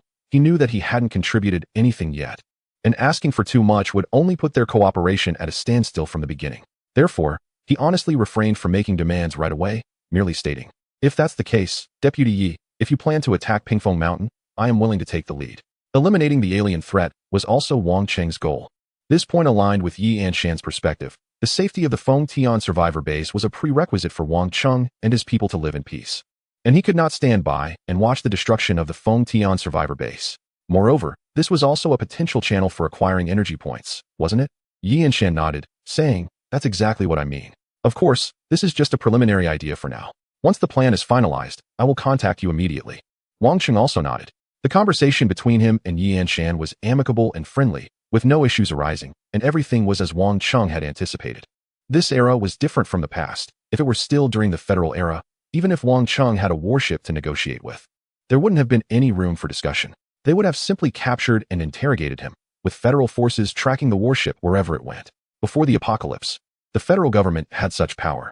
Times have changed. Cooperation has become possible. The Fengtian survivor base and the military needed more diverse forces to enter. In this chaotic world, it was also a time for a reshuffle. However, even with a reshuffle, those without capability often remained at their original social levels, while those with ability had the chance to soar. The premise was that one must be bold and meticulous, seizing opportunities. Yi Anshan soon left, and the guard outside, Lu Ming, also withdrew. Wang Qing knew that the remaining matters were beyond his involvement and unnecessary for him to participate in. He directly left the place, boarded the warship, and slowly took off amidst the massive humming sound, heading towards the Eastern District's residential area.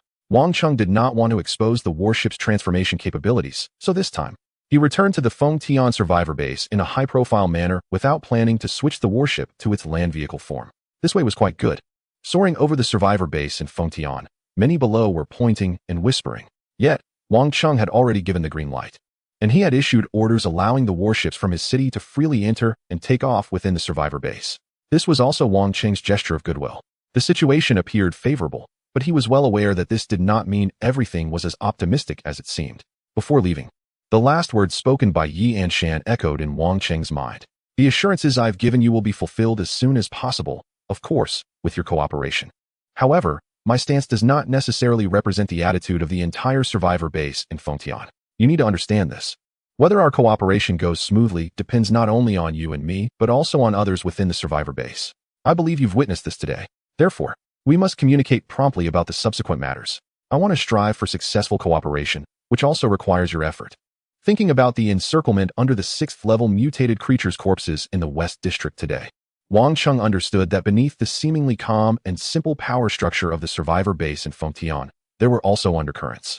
Previously, his position had been too low to perceive or see these things, but now that he stood at a higher vantage point, he could see clearly. Thus, his collaboration with Fengtian was not as simple as it appeared. Yi Anshan's nod was merely the beginning. Chapter 182. Wang Cheng has returned. With the permission to travel, Wang Cheng could pilot his warship through the urban area of Fengtian, flying from the central district all the way to the eastern district at an incredible speed.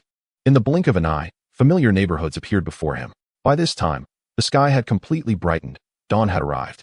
As he flew over, many people on the ground were pointing and murmuring.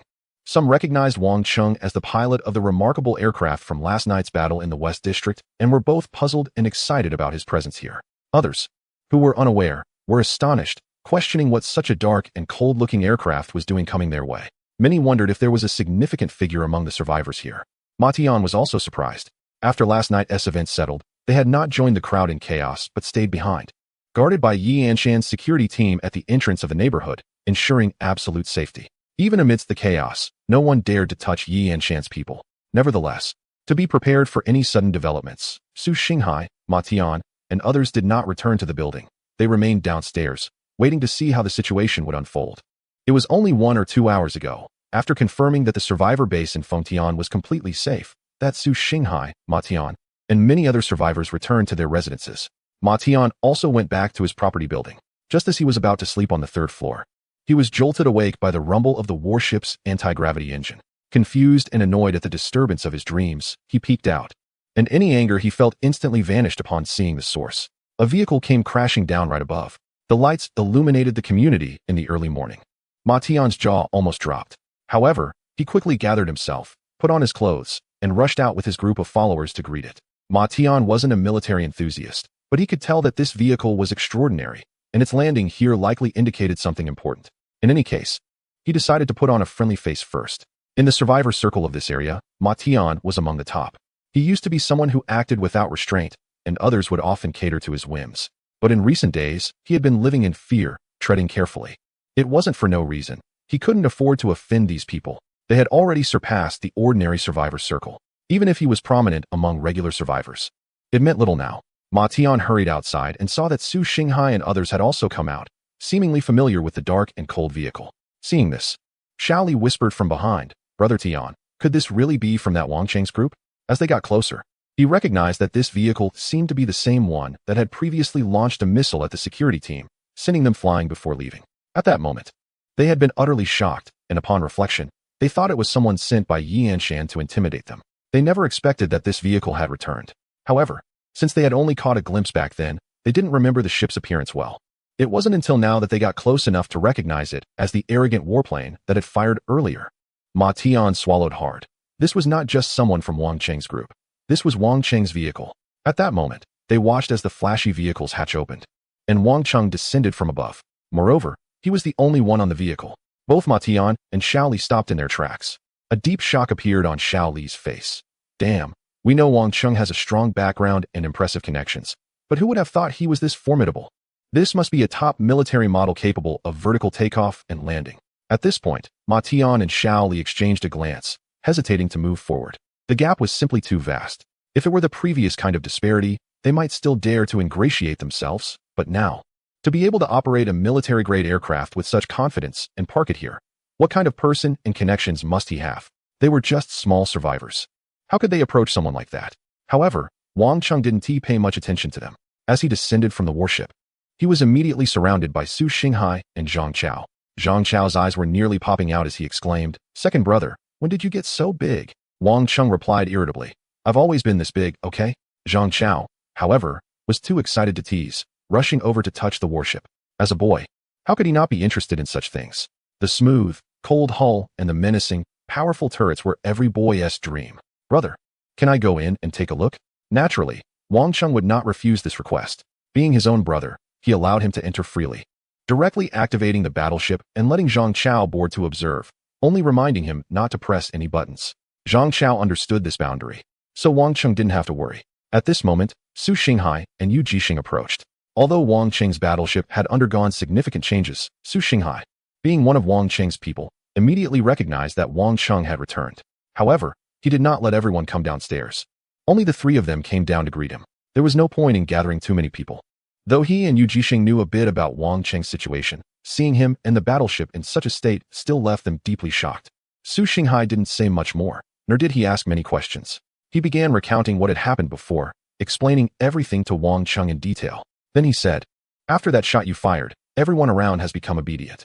Plus, with the people assigned by Deputy Yi here, no one dares to mess with us. Everything is going well. Strictly speaking, we've suddenly become the biggest bullies in this area. No matter how strong the armed forces are, they can't match the power of missiles. Brother Wang Cheng, that shot of yours truly scared everyone into silence. Even the members of the security team assigned by Deputy Yi were stunned." Yu Jixing added nervously from behind. At this point, Wang Cheng scanned the surroundings and indeed found that the survivors around were all trembling with fear. They were curious but dared not look directly at them. Even Ma Tian and Xiao Li stood not far away, timid and reluctant to approach. This was quite normal. The gap between them was too vast. Moreover, Ma Tian and the others realized that Wang Cheng's earlier words were no joke. This person truly dared to take action. They had initially thought that the order to fire at the security team members came from Yianshan, but only now, with Wang Cheng present, did they realize it was his own doing. This was even more terrifying. To fire directly at the security members of the Fengtian survivors in front of the guards sent by Yianshan, regardless of their shortcomings. This was not something ordinary people could do. Who in the entire Fengtian survivor base would dare to act so arrogantly? At this moment, standing not far away and meeting Wang Cheng's gaze, Ma Tian felt a wave of fear wash over him. He recalled the threats Wang Cheng had made to him and the small actions he had taken. The more he thought about it, the more afraid he became. Instinctively, he glanced back at the property building behind him, thinking to himself, can this building withstand a missile? Although they had a considerable number of people and were not lacking in thugs, compared to Wang Cheng, these so-called thugs were now nothing more than a group of docile lambs. Xiao Li was also sweating profusely. This large, sturdy man now looked like a child who had done something wrong. Facing Wang Cheng's gaze, he forced a smile and immediately lowered his head, not daring to look up again. Under Wang Cheng's gaze, none of the other survivors in the community dared to meet his eyes. Yu Jixing swallowed hard upon hearing this and exchanged a glance with Su Xinghai. They both understood. Wang Cheng had returned, and they were completely secure within the survivor base. Who would dare to touch them? Su Xinghai chuckled softly. I estimate that now that you've returned, all the little leaders of the survivor factions in the eastern district of the base will come to pay their respects. Wang Cheng detected the teasing tone in Su Xinghai's words and replied with a smile. How could that be? We're just ordinary survivors. If Ma Tian and the others heard this, they would probably be astonished. In the entire eastern district of the survivor base, it would be hard to find a more ruthless and arrogant ordinary survivor than Wang Cheng. Even the district head couldn't compare in terms of background. However, seeing Wang Cheng back, Su Xinghai clearly relaxed and felt a sense of relief. But Yu Jisheng, being older, cautiously asked, "Brother Wang Cheng, I hope it's not inappropriate to ask, but with your trump card revealed like this, the military won't cause you any trouble, will they?" Su Xinghai also looked towards Wang Cheng, sharing the same concern, but feeling it was inappropriate to ask openly. Since Yu Jisheng had voiced his unease, Su Xinghai naturally wanted to know the answer as well. Of course, based on his understanding of Wang Cheng, he felt that Wang Cheng was acting so nonchalantly for a reason, suggesting that there was no issue, which was why he hadn't rushed to inquire earlier. In response to Yu Jisheng's question, Wang Cheng merely smiled and said, "Don't worry, there won't be any problems. From today on, we will be collaborating with Yi Anshan." Upon hearing this, Yu Jisheng and Su Xinghai's pupils widened in shock. Wang Cheng's statement was astonishing. They had been living in the survivor base for a while and knew what kind of status Deputy Yi held. To establish a relationship with someone of that level was something many in the base could only dream of. Yet now, Wang Cheng claimed that they weren't just establishing a connection with Deputy Yi, but were entering into a collaboration. Collaboration implied equal dialogue. How could ordinary survivors like them possibly engage in such a partnership? Yu Jisheng opened his mouth in surprise. His initial reaction was disbelief, followed by a mix of skepticism and tentative belief. If someone else had said this to him, he would have thought they were crazy and didn't he know what they were talking about. But this was Wang Cheng. Throughout their journey, Yu Jisheng had come to realize that Wang Cheng was not an ordinary person. Although what he said sounded unbelievable, upon reflection, it didn't seem entirely impossible. However, Yu Jisheng's expression was complicated. He was torn between disbelief and a budding belief, worried that Wang Cheng might be overreaching and inviting disaster upon himself. Yet, he ultimately felt it was inappropriate to say anything. Su Xinghai didn't say much more. He knew what kind of person Wang Cheng was. Since Wang Cheng said so, it was likely true. Although he was surprised, he understood that this wasn't the place for detailed discussions. After exchanging a few words with Wang Cheng, they headed towards the building. At that moment, Ma Tian dared to approach from the side, forcing a smile. Wang Cheng had a very poor impression of this guy and was planning to deal with him at some point, but it wasn't the right time to act openly. He decided to assign Ma Tian's people to keep an eye on the warship outside. The warship was bound to Wang Cheng's system, and others couldn't move it even if they wanted to. However, having it parked here so prominently was somewhat eye-catching and would attract a lot of attention. It was better to have Ma Tian and his group do the hard work of driving away ordinary survivors and guarding the sides. Moreover, with Ma Tian personally coming over, it was free labor that he could make use of. Once Ma Tian got the task assigned by Wang Cheng, he was as excited as if he had received a royal favor, eagerly heading off. In front of ordinary survivors, he might act ferociously, but frankly, he was just a figure among them. Su Xinghai glanced over and quietly advised, "Second brother, I know you're upset about their previous attempts to test us. But there's no need to tear our faces with Ma Tian's group. They are opportunists who follow the wind. They wouldn't dare act against us now. However, they have quite a few people, and we can use them at will. This will bring us more benefits than dealing with them." Wang Cheng shot Su Xinghai a glance and whispered, "Boss, I didn't realize you could be so ruthless." Su Xinghai chuckled and replied, "Well, times have changed. Being merciful to others is just being cruel to oneself, I assent it." Once inside the building, Wang Cheng noticed that most of the other survivors in the building had already left. He didn't know if they were taken away by Ma Tian or for some other reason. Su Xinghai wasn't sure either. So Wang Cheng first went in to speak with his parents. The elderly couple was somewhat anxious, but felt more pride and joy. During the early days of the apocalypse, they had been swept along in the tide of fleeing, facing the same uncertain fate as other ordinary survivors, bullied and hiding from monsters. But now, in such a dangerous situation, someone could protect them, and no one dared to touch them. This stark contrast came from their son, Wang Cheng. As parents, seeing their child thriving amidst the apocalypse, how could they not feel happy and proud? However, Wang Cheng was worried about his parents' concerns, so he didn't say too much about his own matters. After reassuring them, he stepped back outside and saw Xiaqin standing at the door, handing him a towel. The tall and gentle woman leaned against the door, smiling as she said, "Welcome back." Her smile felt like a warm spring breeze, refreshing and heartwarming. Wang Cheng was momentarily taken aback as he took the towel. This scene resembles the moments just before an apocalypse. Wang Cheng returned from the university during the break and occasionally ran into Xiaqin in the hallway. They would meet like this, and Xiaqin always wore the same smile. There seemed to be a natural and unique aura about her that could make one relax, even in such a tense apocalyptic environment, bringing a sense of comfort and rare ease, even if it was just a smile. Xiaqin didn't say much. She understood that Wang Chung had things to do, so she slightly moved to the side to clear the way for him. Wang Chung nodded and hurried away, outside. Su Xinghai was waiting for him. As for Yu Jixing, Wang Chung didn't plan to say too much. However, he still needed to discuss a series of events with Su Xinghai. They found a private room, and Wang Chung shared his observations along the way, focusing on the important and critical points, and briefly mentioned his conversation and cooperation details with Yi Yanshan. A serious expression appeared on Su Xinghai's face as he asked, "How bad is the situation? I can understand why you took the initiative to showcase your... Well, you should indeed cooperate with the military as soon as possible. This isn't the time to hide things. Not to mention how those creatures might break in from the outside. Just the super fungus. If it infects from within, it would be truly uncontrollable and too passive." Su Xinghai and Zhang Chao were the two people Wang Chung trusted most, and they were the only ones he could communicate with openly in this apocalyptic situation. "If you need my help or old threes, just say the word." Wang Chung nodded, revealing a strange smile. "I do have something I need your help with." Seeing Wang Chung's expression, Su Xinghai frowned. However, Wang Chung kept it vague, not directly stating what he needed help with, only saying he would speak up when the time came. Informing Su Xinghai about these matters was also to prepare him in advance, so he wouldn't be caught off guard if something happened. Wang Chung was quite confident in the abilities of his dorm leader.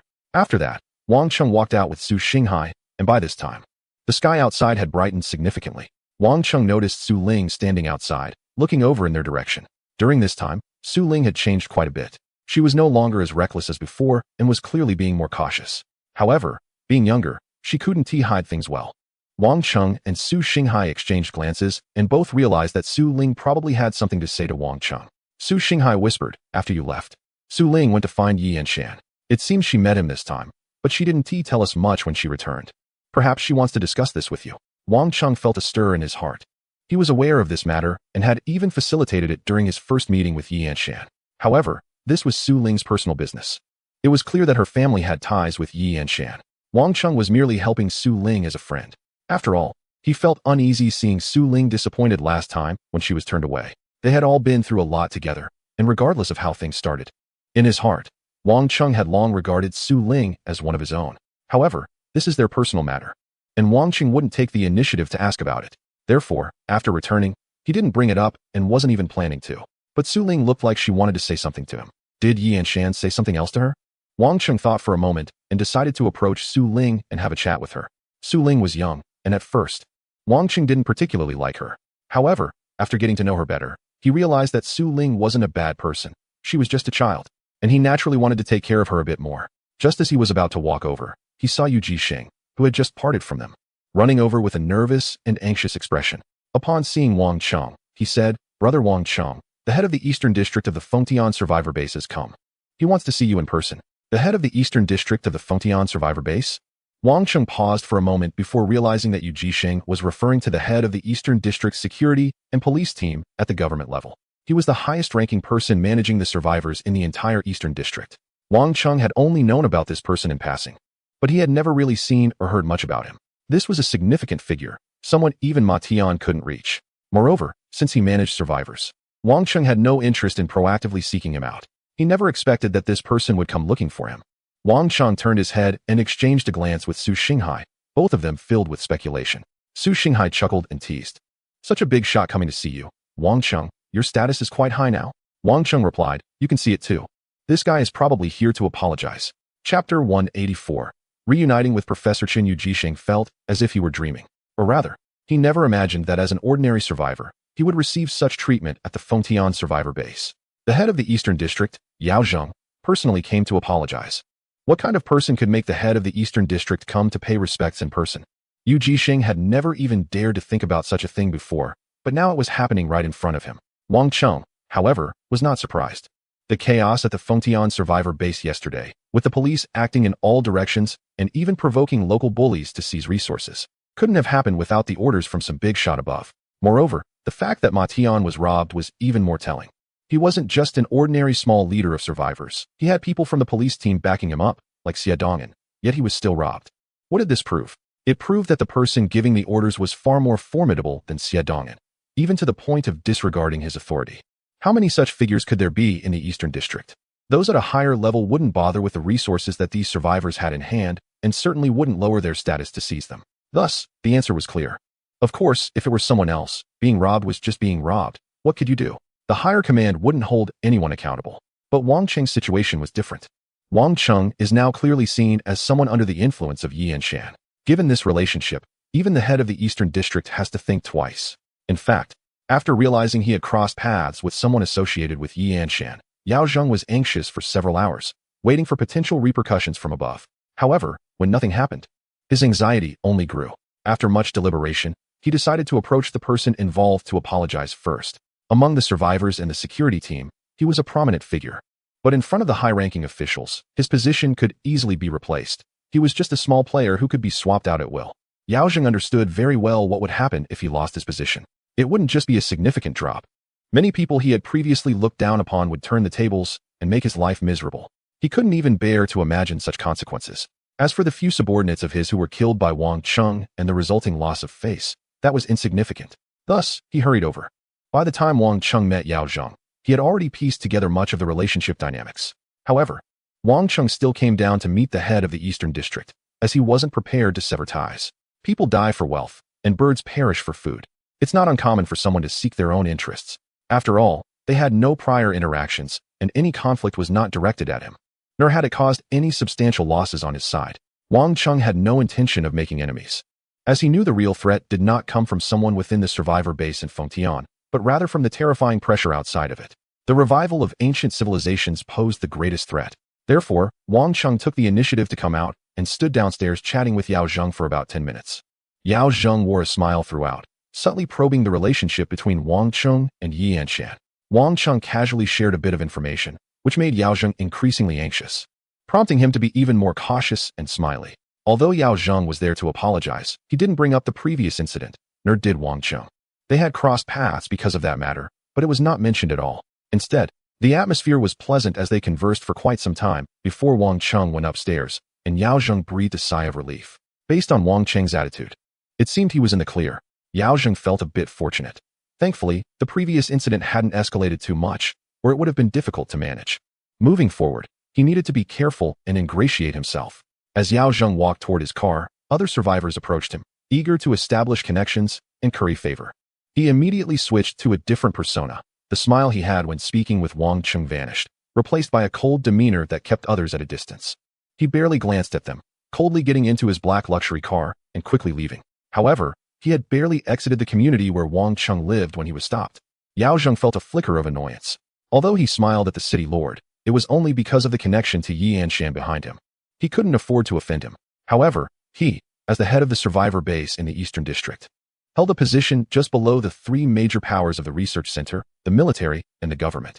Especially in this Eastern District, all the survivor management personnel were under his command. Who would dare to obstruct him? Just as he was about to lose his temper, he saw a tall and graceful woman stepping out of the car across from him. The woman was likely around 178 meters tall, wearing a rare professional outfit for women in this era, a fitted skirt and a snug white shirt that accentuated her almost perfect figure. Just her presence was not something ordinary people could match. Upon seeing her, he felt a jolt. He seemed to have seen her somewhere before. The anger on his face instantly faded, and he became cautious. Achieving his position required more than just greed. The ability to assess situations and a flexible attitude were crucial. The woman was stunning and moved with elegance, yet her expression was extremely cold, exuding a queen-like demeanor. She approached his car window step by step and tapped on it. When he rolled down the window, she said, "Our boss wants to see you, Mr. Yao. Please come with us." Yao Zheng furrowed his brow slightly, unsure of where this person came from, and couldn't help but ask, "Who is your boss? What does he want with me?" The woman leaned closer to his ear and whispered something softly, a gentle and faint fragrance filling the car. For a moment, he was entranced. But upon hearing the name she mentioned, his expression changed, and he murmured, "It's him? He wants to see me?" The woman let out a cold laugh, slowly standing up and looking down at him with disdain, saying, "Let's go." With that, she turned and got back into her car, leading the way. Seeing her attitude, Yao Zheng was clearly displeased, but after a moment of conflicting emotions, he finally told his driver, "Follow them." The vehicle started moving slowly, and within the car, Yao Zheng's expression was particularly complicated, gradually turning into an inescapable gloom. The two cars, one in front and one behind, disappeared into the streets of the Eastern District. Meanwhile, the survivor base welcomed another bright morning. As the sun rose, although the Western District was still engulfed in thick smoke, life in other areas of the survivor base was quickly returning to normal after the battle had ended. After so long since the outbreak, people seemed to have grown accustomed, or rather numb, As long as the survivor base was not breached, they could live here peacefully. However, due to the events in the Western District, many survivors flowed into other areas, and the number of survivors on the streets of the Eastern District was noticeably higher than before. The city lord found a car and set off to the research center. Upon arriving, he first went to see Professor Chen. This time, when Professor Chen saw Wang Cheng, his expression became somewhat complicated. He said, "I have a rough idea about your situation." Wang Cheng felt a bit ashamed. Among these people, Professor Chen had been the kindest to him, yet he had still concealed quite a bit from him. As a top figure in the research center, with his level of importance and his previous relationship with Wang Cheng, it was only natural for Yan Shan to share all of Wang Cheng's information with Professor Chen. Therefore, Professor Chen quickly grasped Wang Cheng's latest situation. However, Professor Chen seemed much more carefree than Wang Cheng had anticipated. He stepped forward, patted Wang Cheng on the shoulder, and said, "It's all right, you don't need to overthink it. I'm not angry with you. Times have changed, and it's normal for everyone to have secrets they can't share. Wasn't it the same before the apocalypse?" He added with a smile, "But if you have any good things, don't forget about me." Despite his words, Professor Chen's attitude toward Wang Cheng was still somewhat nuanced. There was surprise, complexity, and even a hint of hostility. Wang Cheng understood that the current situation couldn't be clarified through words alone. Only their future interactions could mend these rifts. He respected these experts and scholars and wanted to maintain a good relationship with them. The experts at this research center were not like those professors from before the apocalypse who merely offered suggestions. They were true scholars with knowledge and their own thoughts. The future of the Feng Tian survivor base and humanity's future amidst the overwhelming tide of the apocalypse still required the strength of these individuals. Although Wang Cheng had warships, he also faced many problems and needed to consult these experts. Wang Cheng said seriously, "Of course." Professor Chen smiled and said, "I know you're here to ask about the research on the samples brought back from Pingfeng Mountain, right? Since Zhang Chongtong returned yesterday, our entire research center has been mobilized. Experts from various disciplines have formed a special task force, and I'm one of them. We started a multidisciplinary study on those super fungi overnight. Vice Director Yi has granted you access to relevant information. Come, let me show you." As he spoke, Professor Chen walked ahead, and Wang Cheng followed him. This scene resembled Wang Cheng's first visit to the Feng Tian Survivor Base's research center, when Professor Chen was showing him around. However, this time, Professor Chen's pace was noticeably quicker. When he got to the main topic, his tone became heavier, "From the dead samples of the fungi you brought back. These organisms are particularly complex and differ significantly from the fungi we've previously discovered in nature. The research is progressing slowly, and it's just right that you're here to see if you can propose any new ideas." At this point, Professor Chen suddenly paused, looked at Wang Cheng, and asked, "Are you really one of those resurrected civilization beings? An alien living on Earth?" Wang Cheng's mouth twitched. Although this conclusion was something he had intentionally suggested and guided to explain his system and warships, he still felt an indescribable awkwardness whenever someone brought it up like this. However, Professor Chen quickly shook his head and said, "It seems inappropriate to talk about extraterrestrial beings. Forget it. If it's difficult to answer, then let's not answer. These matters are not for me to worry about. That's for that guy Yan Shan to be concerned about. We should focus on our research. Come on, take a look and see if your civilization's technology has any way to help us find breakthroughs against these fungal organisms." Wang Cheng followed behind, lost in deep thought. While others could thrive and become world leaders in the apocalypse, how did he end up as an extraterrestrial among humans in this doomsday? Chapter 185. Find a quiet place to work stealthily. The response speed of the research center at the survival base in Fengtian was remarkably quick. In a short time, a special team was formed, consisting of several top experts and their teams from the center, who personally set out to study the remains of this super fungus from multiple disciplinary perspectives in an attempt to find a solution. Zhang Congtong was also there. Upon seeing Wang Cheng, he even greeted him enthusiastically. Some of the others recognized Wang Cheng, while others did not. They glanced over and then returned to their busy work.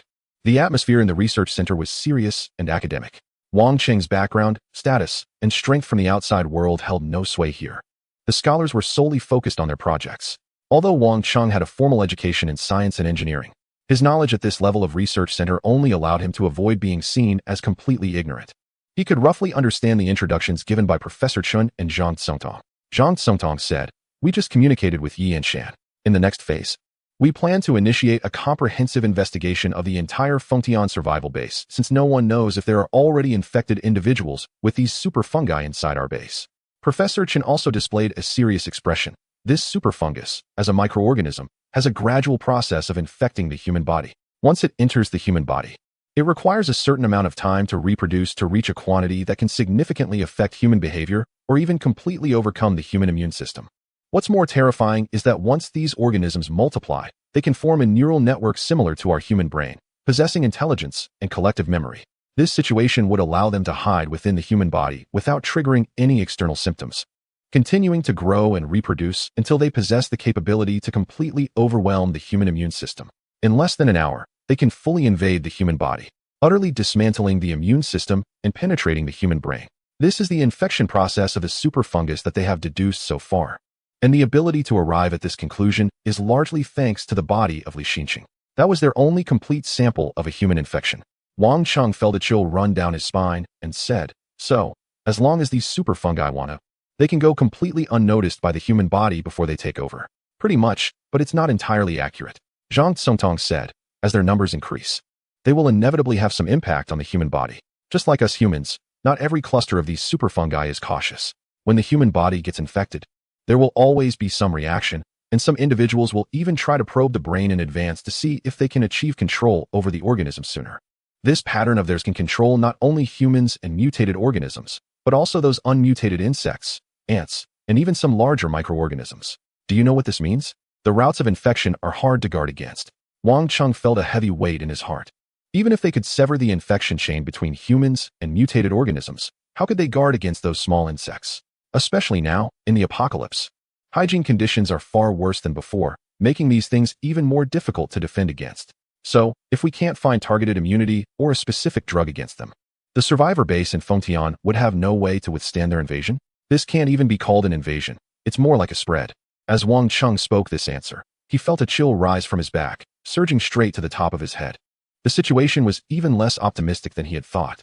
The unique biological characteristics of this super fungal civilization seemed to have an infiltrating and suppressive ability that was all-encompassing for humans. Once they initiated this infection against the survivor base in Fengtian, would it be able to hold out? Zhang Tsongtong slowly nodded. Currently, we have no leads on developing a specific drug. In fact, we are still at the stage of researching how to identify infected organisms and have not reached that step yet. Perhaps our research might eventually lead to breakthroughs, finding ways for humans to resist this super fungal infection from their own level. But given the current situation, it may be too late. They view humans as mere insects, and the first to be eliminated will be us. What we can do now is to do everything possible to speed up our efforts. Otherwise, the consequences are unimaginable.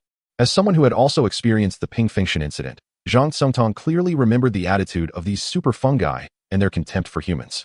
At this moment, the survivor base in Fengtian was shrouded in the joy and tranquility of having just successfully repelled a monster invasion.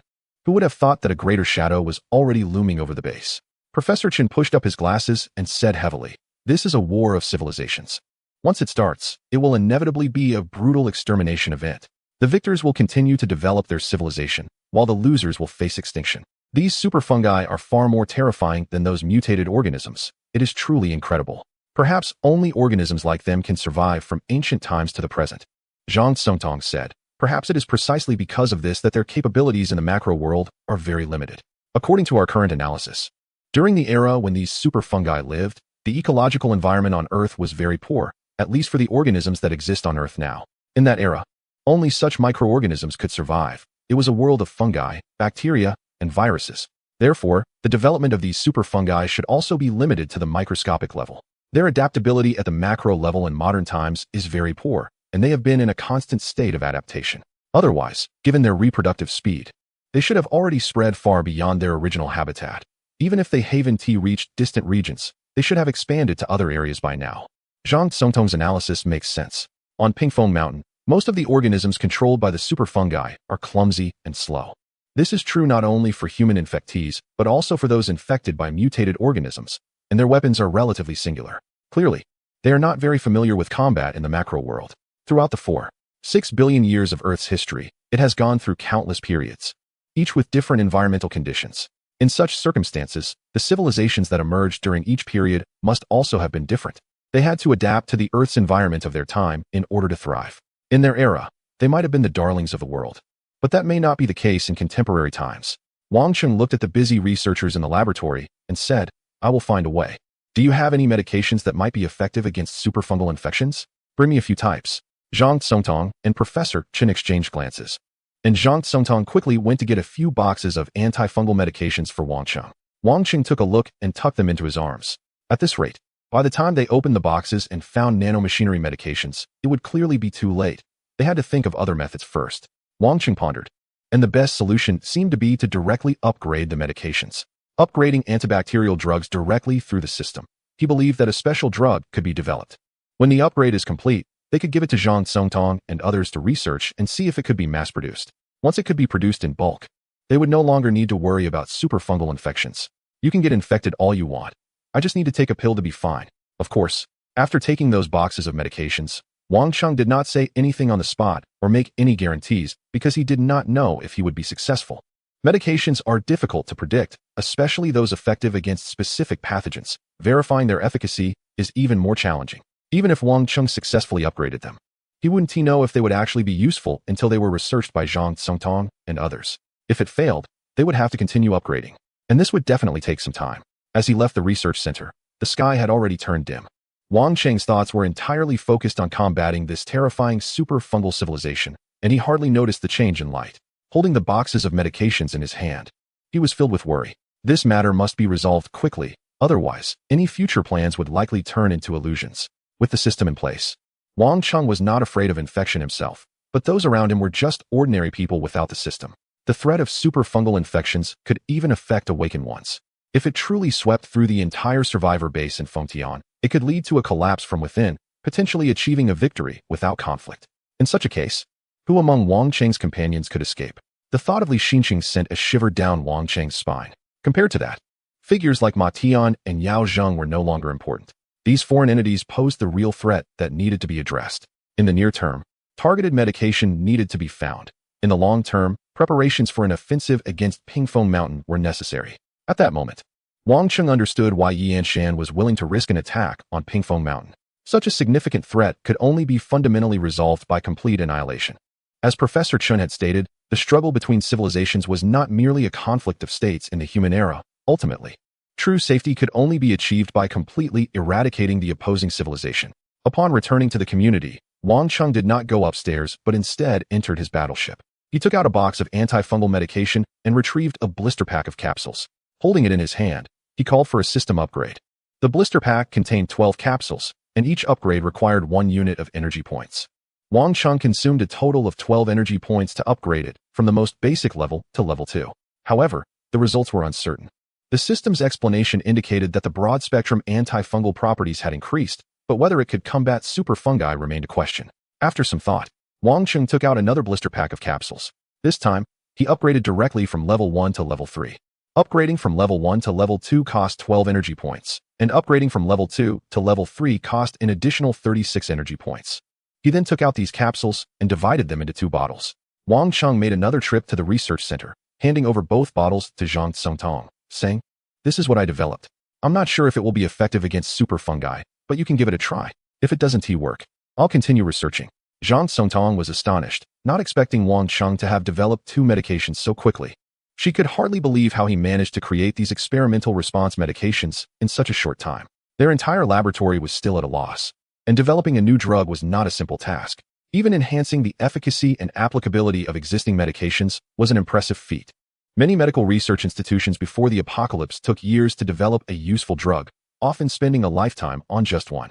Yet, in such a short time, Wang Cheng had made a breakthrough. Regardless of whether it would be effective against super fungi, it was already remarkable. Zhang Songtong looked at Wang Cheng in shock, wanting to say something but hesitating. However, she had clearly grown a lot, and finally said, "I will report your help to Yianshan." Wang Cheng understood her meaning. This was also what he needed. The cooperation had begun, and the development and provision of medication were Wang Cheng's sincerity as a partner. Mutual benefit was the foundation of their collaboration. Wang Cheng nodded slightly, saying nothing more, and slowly retreated into the darkness. Zhang Songtong watched his silhouette, gripping 2 medicine bottles in her hands, her expression somewhat complicated. She felt a bit dazed, recalling the first time she met Wang Cheng before the Pingfeng Mountain operation, when she thought he was just an ordinary survivor. Who would have thought this person was so extraordinary? Perhaps he truly is a civilizational reviver akin to a super fungus, possessing technology that surpasses contemporary humanity. After all, only this could explain the incredible things about Wang Cheng. Professor Chun and even Yianshan shared this belief. But having experienced the Pingfeng Mountain journey with Wang Cheng, Zhang Songtong felt something was off. Wang Cheng behaved no differently from an ordinary person. While she had personally witnessed the terrifying and insane nature of those super fungi, their contempt and hatred for humanity. Given this context, if Wang Cheng was indeed a reviver of an ancient civilization with top-notch technology, what reason would he have to stand on the side of humanity? This seemed to be a contradictory issue. After a moment of daze, Zhang Tsongtong regained her senses, a hint of surprise flashing in her beautiful eyes. She was astonished at her own focus on someone outside her academic research. What is wrong with me? Meanwhile, Wang Qing paid no heed to Zhang Tsongtong's thoughts. He had already showcased the warship, guiding Yi Anshan and the others to think of him as a reviver of an ancient civilization with advanced technology. There was no need for him to hide anything. The priority was to help the experts find a way to immunize against superfungal infections.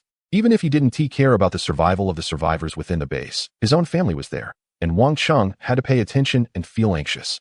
After returning from the research center again, the sky had completely darkened. Wang Cheng did not go upstairs. Instead, he directly activated the warship, rising from the community, entering silent mode, and soaring into the sky, heading outside the survivor base. Wang Cheng had 1,000 energy points in hand, which was enough to upgrade from a level 5 warship to a level 6. He had just been too busy until now. But now, it was finally time. Of course, the upgrade couldn't be done within the survivor base. He needed to find a deserted place to handle it quietly. Chapter 186, Upgrading Again. The dilemma of choosing 5 out of 10 as the warship upgraded. It was enveloped in a glow of light. Previously, it was manageable since the warship was relatively small. But now it was different. If he upgraded within the survivor base, the subsequent troubles would be hard to predict. Therefore, Wang Cheng chose to upgrade outside the survivor base. It was safe and reliable. Moreover, given Wang Cheng's current strength, there was hardly any creature in the wild that could pose a threat to him. He could upgrade at will. Wang Cheng had Yi Anshan's pass, and as he left the survivor base from the air, everything went smoothly. He soared past, and even below, many station soldiers respectfully saluted him. The situation between Wang Cheng and Yi Anshan was unknown to the soldiers below. To them, this strange aircraft, which had shone brilliantly during the defense battle at the western district of the survivor base, belonged to the military and was seen as their brother and comrade, deserving of great respect.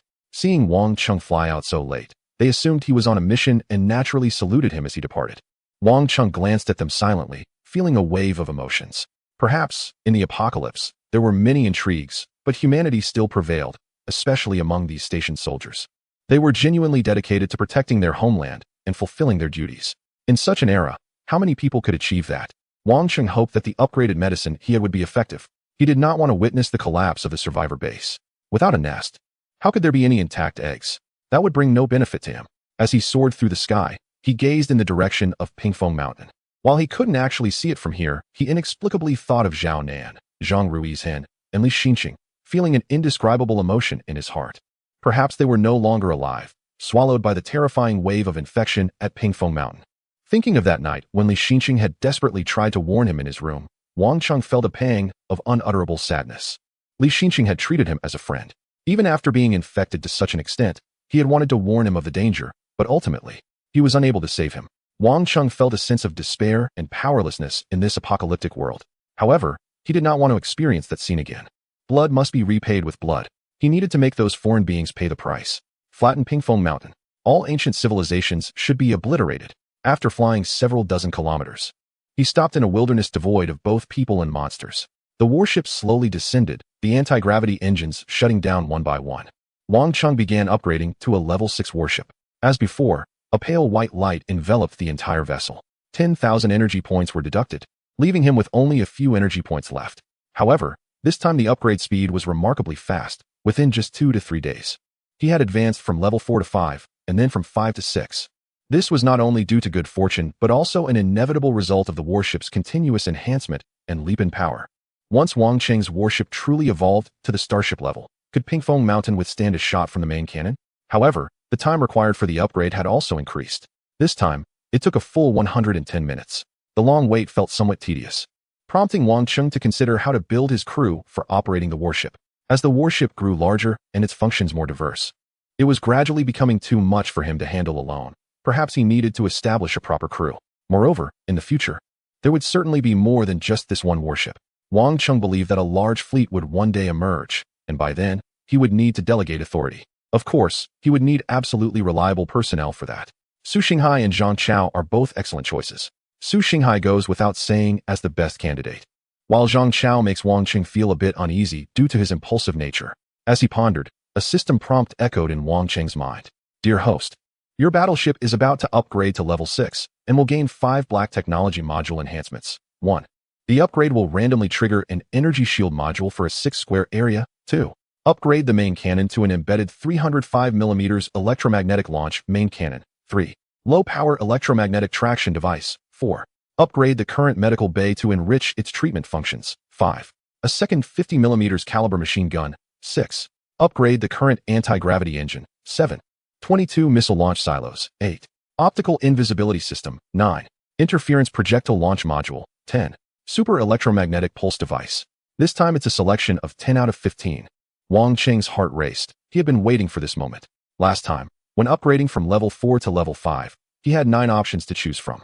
And he didn't expect this time to have even more choices. Previously, he had chosen to upgrade the main cannon, shield, machine gun, torpedo launcher, and food synthesis device. This time, the shield could be upgraded again to a 6 square energy shield. Without hesitation, Wang Cheng chose to upgrade the shield. The energy shield, although it consumes a lot of energy, is extremely useful and can even be life-saving. Without it, breaking through the super fungus encirclement at Pingfeng Mountain would not have been so easy. Since it can be upgraded again now, there is no reason not to. Although the shield area continues to grow, the size of the battleship also increases with the upgrade. 6 square meters doesn't seem like much if you didn't upgrade. The original 3 square meters would probably offer no protection at all. Therefore, this was a necessary choice. Next is the main cannon, a human cannon exceeding 300mm caliber. And it's an electromagnetic cannon. Who wouldn't love that? He decided to go for it immediately. Wang Cheng had just been thinking about how a main cannon would decimate Pingfeng Mountain. Upgrading the main cannon was definitely not to be missed. All fear comes from insufficient firepower. As for the remaining 3 options, Wang Cheng hesitated a bit. There are just too many good options this time. He also wanted to upgrade the medical bay, unsure if it could treat super fungus infections after the upgrade. If so, even if he couldn't save everyone at the Fengtian survivor base, at least he wouldn't have to worry about his friends and family getting infected. However, these upgrade modules didn't provide much detail. Only after selecting and completing the upgrade would he know their specific functions. Whether it could treat super fungus infections was still unclear. After thinking it over, Wang Cheng chose to upgrade this module. Insufficient firepower is important, but life is more important. Having a better medical bay is always useful. Then, Wang Cheng upgraded the anti-gravity engine. This was also a hidden enhancement. As the battleship reached level 5, Wang Cheng clearly felt that the current anti-gravity engine was struggling to support the now level 5 battleship. This anti-gravity engine must be upgraded, even if it meant wasting a precious option. Without mobility and performance, what kind of warship is that?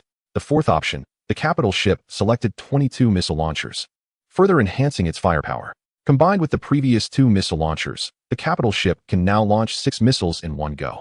The key point is that these upgraded weapon modules and ammunition can be directly printed using energy points, providing a continuous supply of firepower. A 4-shot missile silo directly increases the instantaneous fire output of the capital ship. As for the last one, the capital ship found itself in a bit of a dilemma, because it actually wanted all of the remaining options, wishing to equip them all on its own warship. The second 50mm caliber machine gun, optical stealth system, interference projectile launch module, and overloaded electromagnetic pulse generator.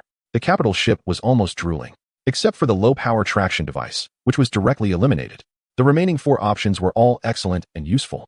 The optical stealth technology, which the federal military could not achieve, would allow the capital ship to remain undetected even when stationary.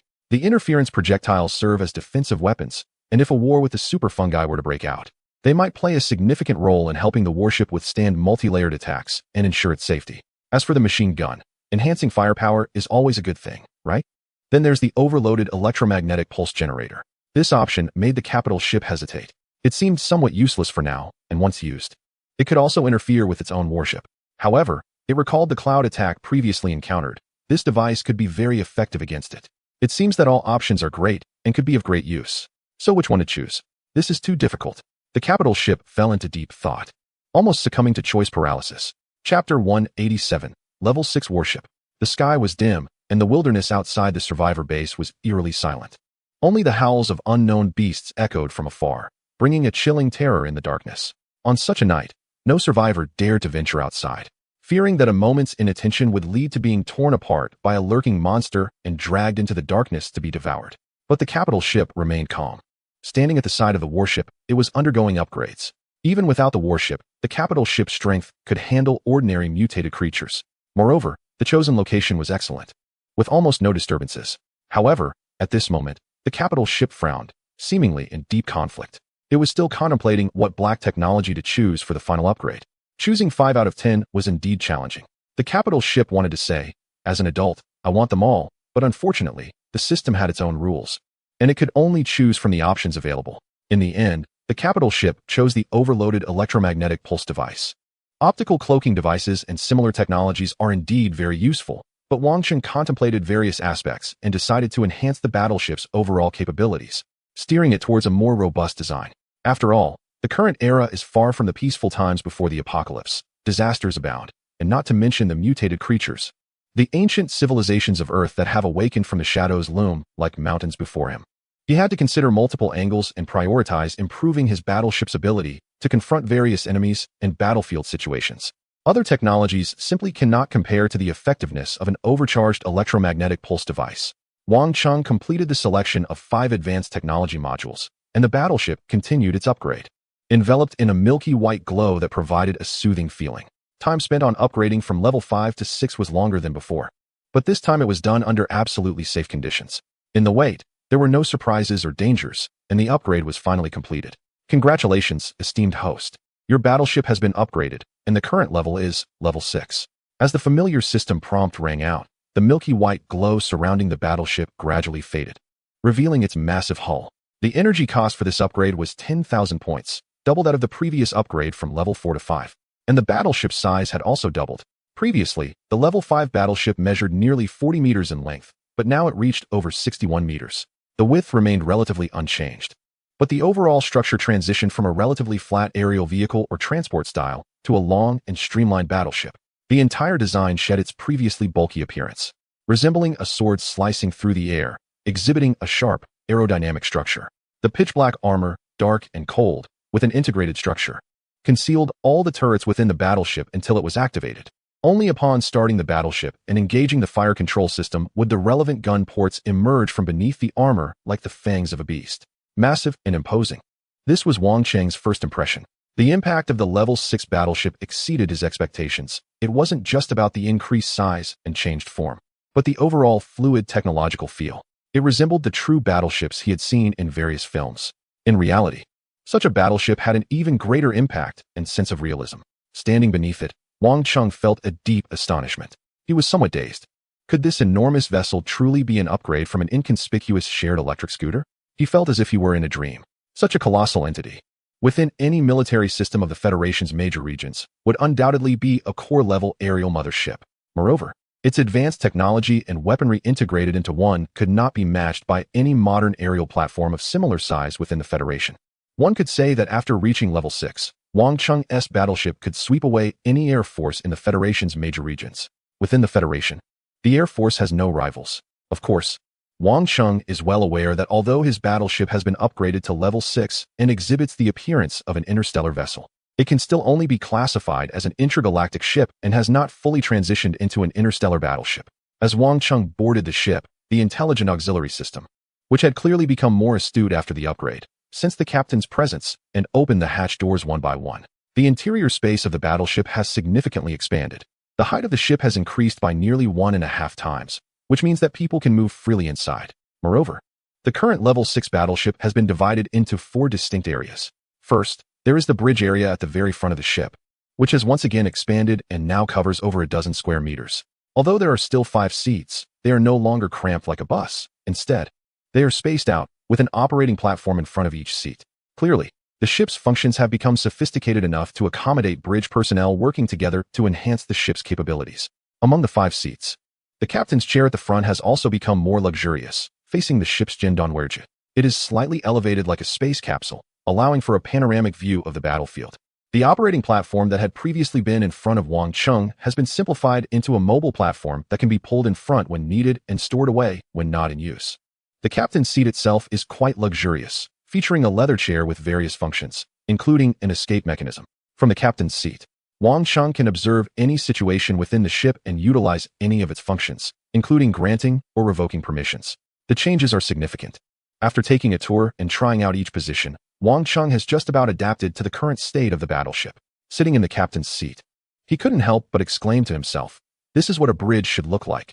This is what a captain's position should be. Compared to this, I was at best a fighter pilot. In addition to the expanded bridge, the other 3 areas of the battleship have also been further subdivided. Adjacent to the bridge, located in the ship's safest core area, is a dedicated medical room. Although this medical room is small, the upgrade has allowed it to be differentiated with an independent module. The upgraded medical bay is larger and presents a systematic structure. Outside the central medical bay, there is a connected external operating platform. Wang Chung observed that the range of treatable conditions appears to have increased, even including some chronic diseases. The medical bay's functions are no longer limited to treating external injuries.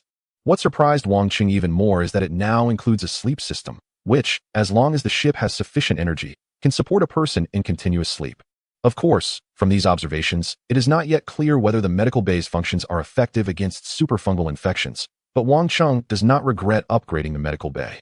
This upgrade is quite important and very useful. Aside from that, the remaining 2 compartments of the warship include a dedicated equipment room that houses various independent modules. The engine, energy systems, shield generation systems, and more are all placed here, protected by heavy armor. The last compartment is the crew cabin, which is significantly larger than before, even capable of accommodating 1 or 2 small electric vehicles. Looking at this space, Wang Chung felt a spark of inspiration. Perhaps he could indeed upgrade and bring up 2 small electric vehicles to dock on the warship. Upgrading ordinary electric vehicles would consume too many energy points. Thinking of this, Wang Chung was immediately reminded of the issue of parking fighter jets. His warship was currently at level 6, and upgrading to level 7 required a substantial 30,000 energy points, 3 times the previous cost. However, starting from scratch wouldn't require that much. He was well aware of the costs involved in upgrading a shared electric vehicle. Maybe he could create a few small advanced technology fighter jets to accompany him. Wang Chung had never considered this before, but now he realized that as long as he wanted to, he actually had the capability to build a fleet of low-tier fighter jets. The thought became more feasible as he considered that Yan Shan had questioned whether Wang Chung had other companions and aircraft. If he could upgrade 2 more, the misunderstanding would be resolved. Previously, Wang Chung lacked energy points and had very limited means to acquire them. The few energy points he managed to gather through hard work were naturally all invested in upgrading his main warship. But now, upgrading a shared electric vehicle to a level 1 or 2, or even 3 warship was not a difficult task for him. This was indeed a viable plan. However, who would pilot these aircraft? Should he find someone from the military? Although military personnel should have reliable flying skills, Wang Chung awkwardly realized that even if he wanted to form an aerial squadron, he seemed to be short-handed. Even if Su Xinghai, Zhang Chao, and others were dependable, Wang Chung intended to bring them to the bridge to assist him with operations. This would leave even fewer people available. There were quite a few people on Yu Jisheng's side, but not many who could be of significant use. Wang Chi was an option, but still too few. The key issue was that even if they were to pilot the aircraft, it would take some time for them to become proficient, even with an intelligent assistance system.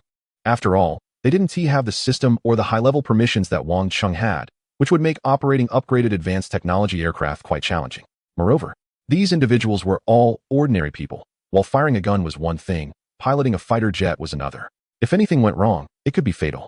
Wang Chung certainly didn't want to endanger the reliable people around him because of a blunder in his Air Force plans. That would be counterproductive. Wang Chung realized that while this idea seemed wonderful, it was still something that required careful consideration. He couldn't act impulsively. Otherwise, if he formed an aerial squadron, there might not be anyone capable of piloting it. It was necessary to plan this out thoroughly. Wang Chung kept this matter to himself, retracting his gaze and focusing on the warship before him. Observing the changes in the warship's structure and functionality was the main priority. Wang Chung took his seat in the cockpit and initiated the warship's systems. After the upgrade of the anti-gravity engine, the startup noise was even quieter. He did not activate silent mode, and the sound was not loud, but compared to before, the humming had a more rhythmic frequency.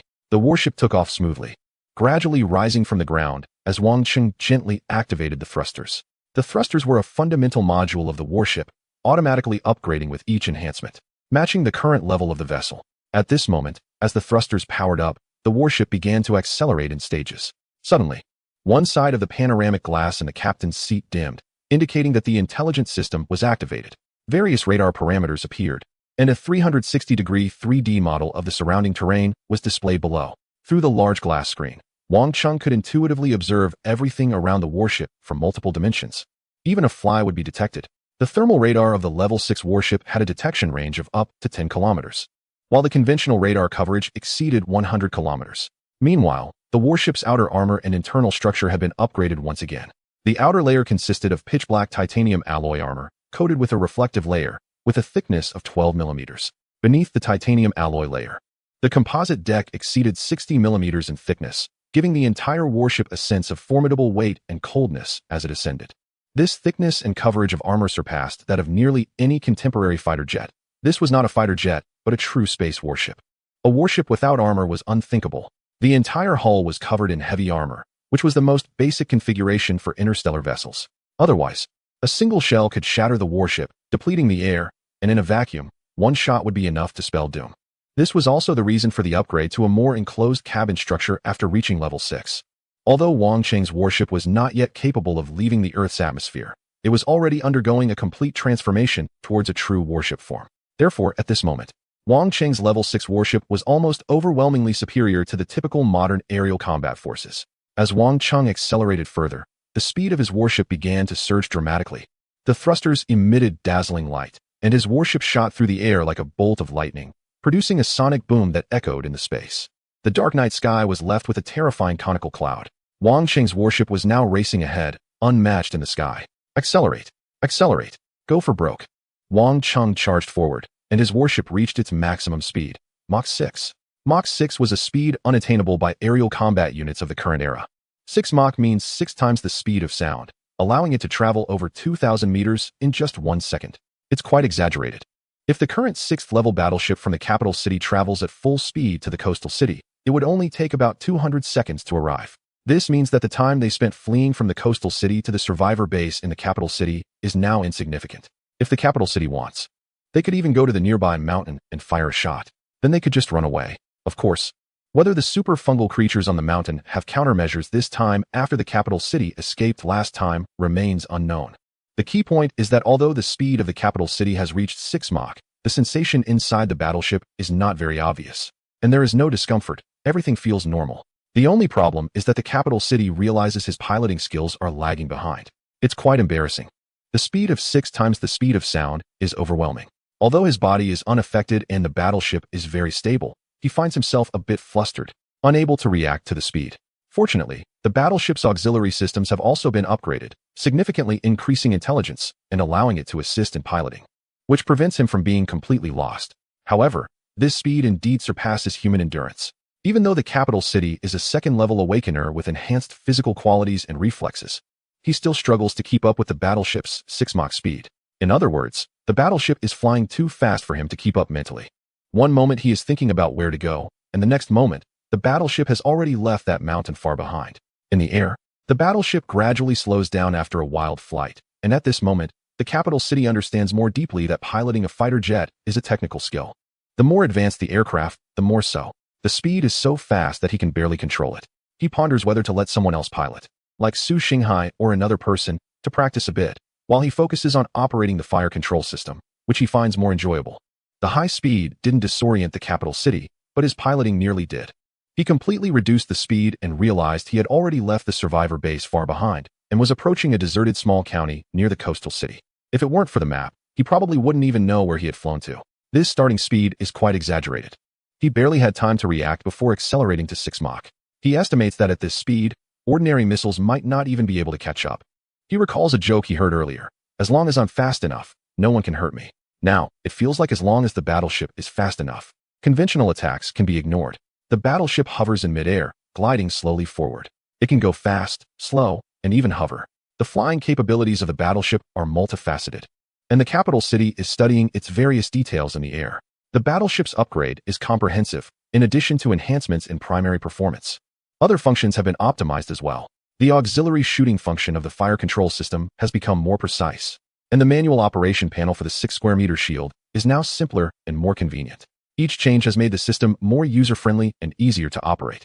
However, the overall performance improvement has made it impossible for one person to manage so many tasks simultaneously. To fully utilize the combat capabilities of a level 6 battleship, greater focus is required to match its performance and speed. Wang Cheng increasingly feels that he needs to bolster his bridge crew. There's no rush to acquire a new battleship. The bridge personnel must be filled out first. Otherwise, even if he can multitask, he won't be able to unleash the full potential of the level 6 battleship. Moreover, Wang Cheng is not concerned that allowing others onto the battleship would threaten his control over it or the recovery of energy points. The last time he had Xu Bing operate the ship was merely an experiment. Wang Cheng holds absolute authority over the battleship, enforced by the system. No one can overstep their bounds and take his place. Even the most advanced hackers cannot breach the battleship's control system to alter permissions. Wang Cheng has also discovered that during the last operation, part of the energy points from the mutated creatures Xu Bing killed seemed to be credited to him. It appears to be about 70% of a normal energy point. For example, if Wang Cheng kills a mutated creature, he gains 1 energy point. If someone else pilots his battleship and kills a mutated creature, he receives 0.7 energy points, although he loses 0.3. This amount pales in comparison to the greater energy points that can be gained through coordinated attacks with multiple pilots. This situation has not occurred with other advanced technological upgrades. For instance, if he gives his upgraded shotgun to Zhang Chao or Su Xinghai, they do not earn any energy points for killing mutated creatures. Clearly, this mechanism only applies to large vehicles. Wang Cheng speculates that it may be due to his position as captain, which allows for this judgment mechanism. Crew members killing high-energy creatures under the captain's command can also earn a portion of energy points. While Wang Cheng is deep in thought, he notices a cluster of red dots on the thermal radar, indicating a situation 2 kilometers away. Are there survivors in the vicinity of Haiqing, or is it something else?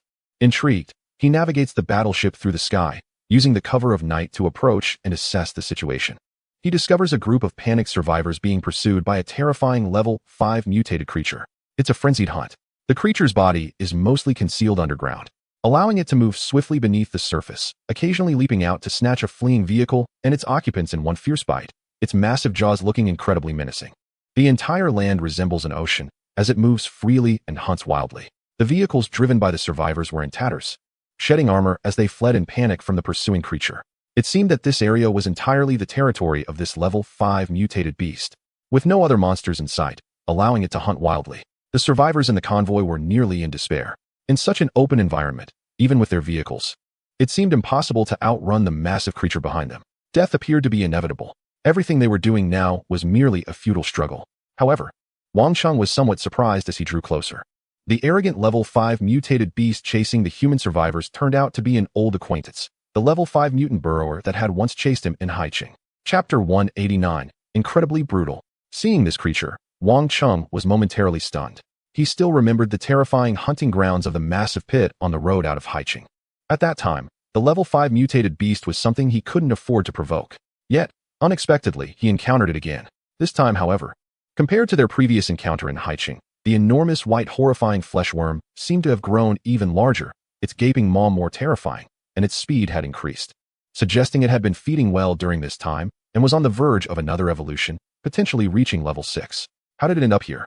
Wang Cheng speculated that it was likely because Haiqing had fallen under the dominion of the mutated plant, and this burrower was no match for that creature. Forced to seek survival elsewhere, only to run into trouble here. Wang Cheng narrowed his eyes. Previously, he had to avoid this creature, but now it was different. His battleship had reached level 6, and to this beast, he was now a nightmarish existence. Without delay, the situation of the survivors on the ground was precarious. Although Wang Cheng didn't have overly altruistic intentions, he felt compelled to take revenge on this burrower. Acting sooner rather than later was preferable. He had no peculiar obsession with waiting until all the survivors were dead before taking action. At this moment, a thrilling scene was unfolding on the ground. The convoy of survivors had completely scattered, with one vehicle at the front accelerating wildly. However, dust billowed from behind, and in the darkness, the swaying headlights illuminated the horrifying sounds of thunderous roars approaching from behind. Suddenly, the massive burrower vanished for a moment, only to erupt from the side of the survivors like a gigantic whale leaping out of the sea, its cylindrical body lunging forward, with its terrifying maw looming above. Ready to swallow the entire vehicle whole, the survivors in that vehicle erupted into piercing screams, nearly in despair.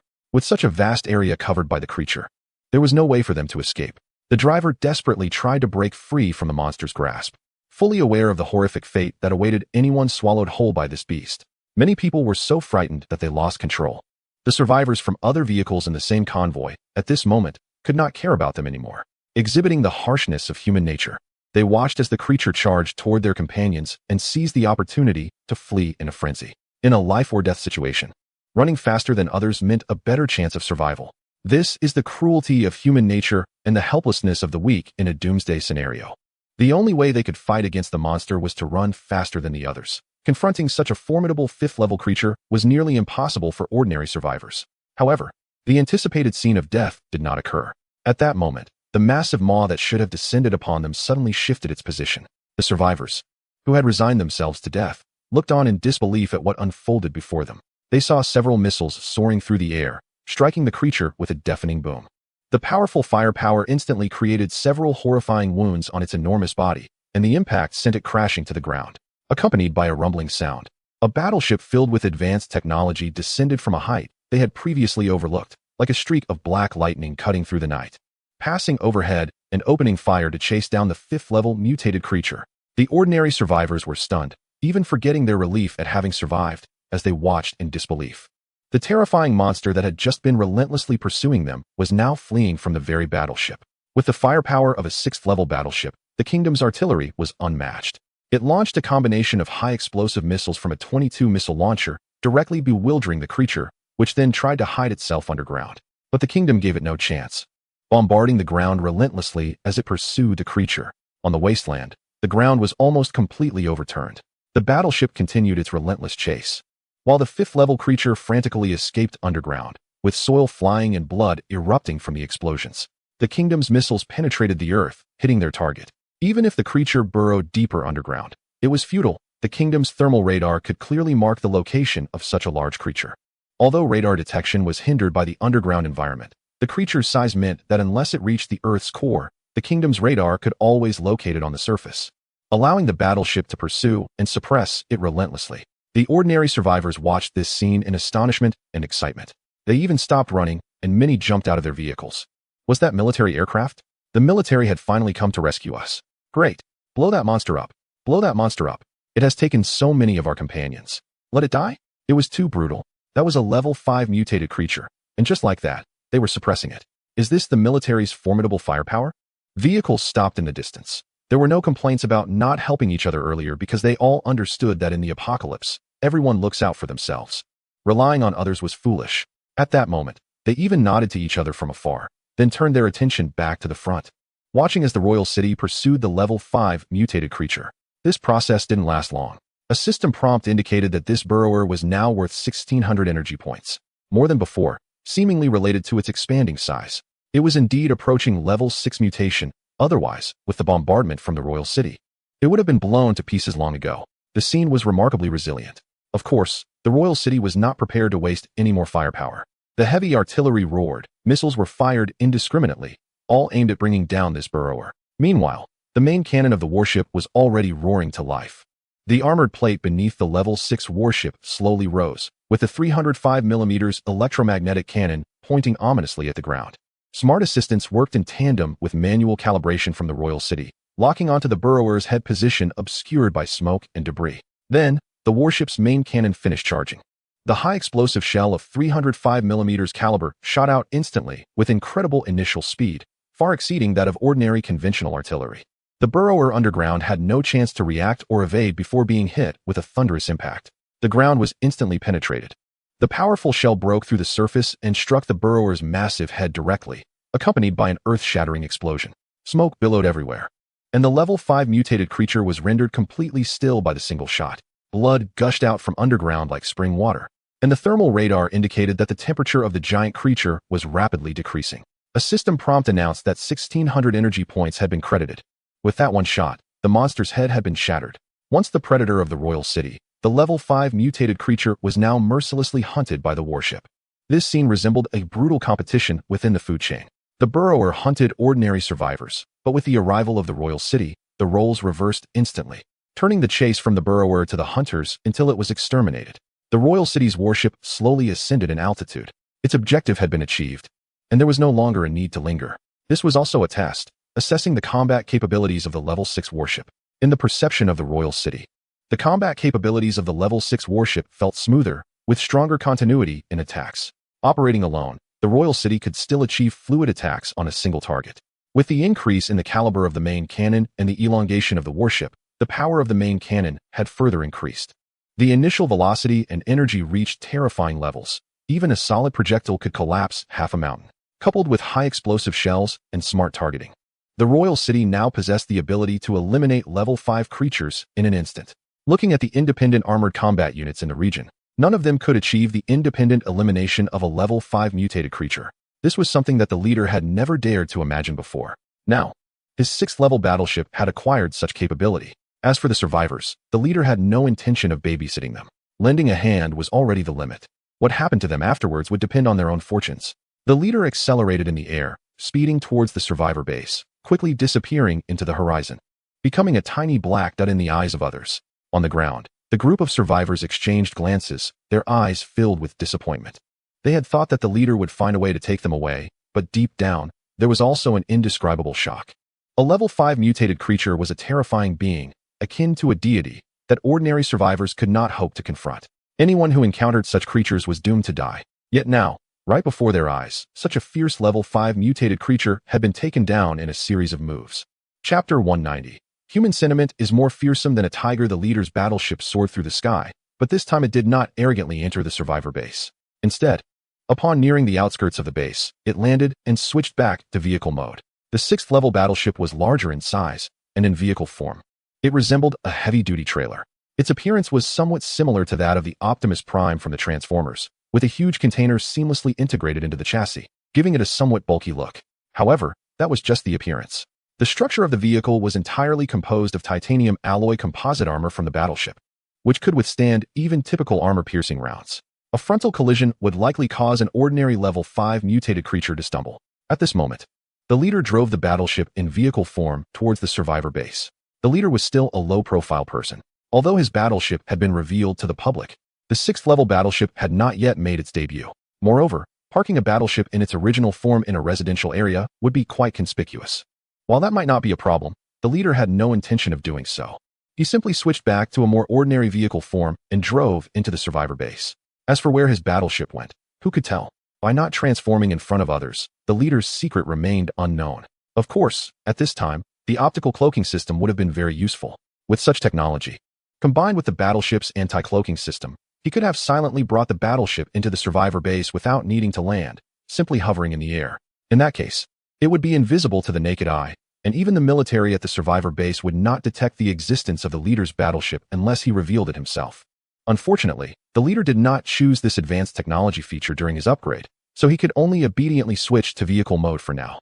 The soldiers at the outskirts of the survivor base opened the gates for the leader, allowing him to enter the survivor base smoothly. As he went back and forth, it seemed he had accomplished quite a bit, but in reality, it didn't take much time. The longest part was merely the time spent on upgrades. Afterward, he went to a nearby county to deal with the diggers and returned, relying on the impressive speed of the battleship. Overall, it didn't take long, and by this time, the sky was still dim, the world shrouded in a gray haze. Typically, the survivor base in Fengtian should be eerily quiet at this hour, for energy-saving reasons. Apart from the research center, even some military barracks were under restrictions for water and electricity. However, tonight was evidently different. As Wang Qing drove in, he noticed many members of the security team and military personnel working together, inspecting something among the survivors. Wang Qing's vehicle was even stopped, and a group approached to conduct checks. It was at this moment that Wang Qing noticed that among these individuals were some medical staff, mainly responsible for the inspections. The person checking him was a young girl who seemed inexperienced but handled the task with professionalism. She primarily examined Wang Qing's eyes, nasal passage, and throat. And when he asked what they were checking for, they didn't respond. However, after confirming that Wang Qing posed no issues, they naturally allowed him to continue. Although Wang Qing didn't receive a clear answer, he immediately realized the situation. This was likely a screening to check for any infected individuals within the Fengtian survivor base. Zhang Songtong and the others had yet to develop a particularly effective method for identifying super fungus infections, but given the urgency, Yi Anshan clearly couldn't wait any longer and opted for this labor-intensive method of screening. The Fengtian survivor base had just undergone a major battle in the Western District, and now a nationwide check was undoubtedly exhausting and draining for the people. As Wang Qing walked through, he observed that many were confused about the situation, and some conflicts had even erupted. The military personnel looked fatigued, while most survivors were still in shock, and the current checks only heightened their anxiety. At that moment, Wang Qing deeply felt the challenges faced by Yi Anshan. Ensuring the smooth and normal operation of such a large entity as the Fengtian survivor base required unimaginable effort from its leaders, who had to make judgments and take actions that were often unacceptable to the majority. Upon returning to his community, Wang Qing found that Su Xinghai and others were also awake, seemingly having just undergone a round of checks. Everyone appeared somewhat anxious, and Ma Tian even approached from a distance, wanting to inquire about what the checks were for and whether there had been any incidents within the Fengtian survivor base. Wang Qing naturally kept quiet about it, As for his side, Wang Chung reassured his parents and Yu Jisheng, saying it's fine. I just found out that this is a routine check. It seems they are worried about some strange mutated creatures infiltrating. There's no need to worry, just rest easy. Everyone knew that Wang Chung had connections with higher-ups, and his reassurance sounded like solid information from above, which put everyone at ease. Wang Cheng's mother held his hand and said, "Son, why are you back so late again? You need to rest well and get a good night's sleep. You can't just go and do those dangerous things. Our life is good enough as it is." The two elders looked at Wang Chung with concern. They had heard about many of Wang Cheng's exploits, such as defeating level 6 and 5 mutated creatures, and they felt both proud and worried, especially about his safety while dancing on the edge of danger.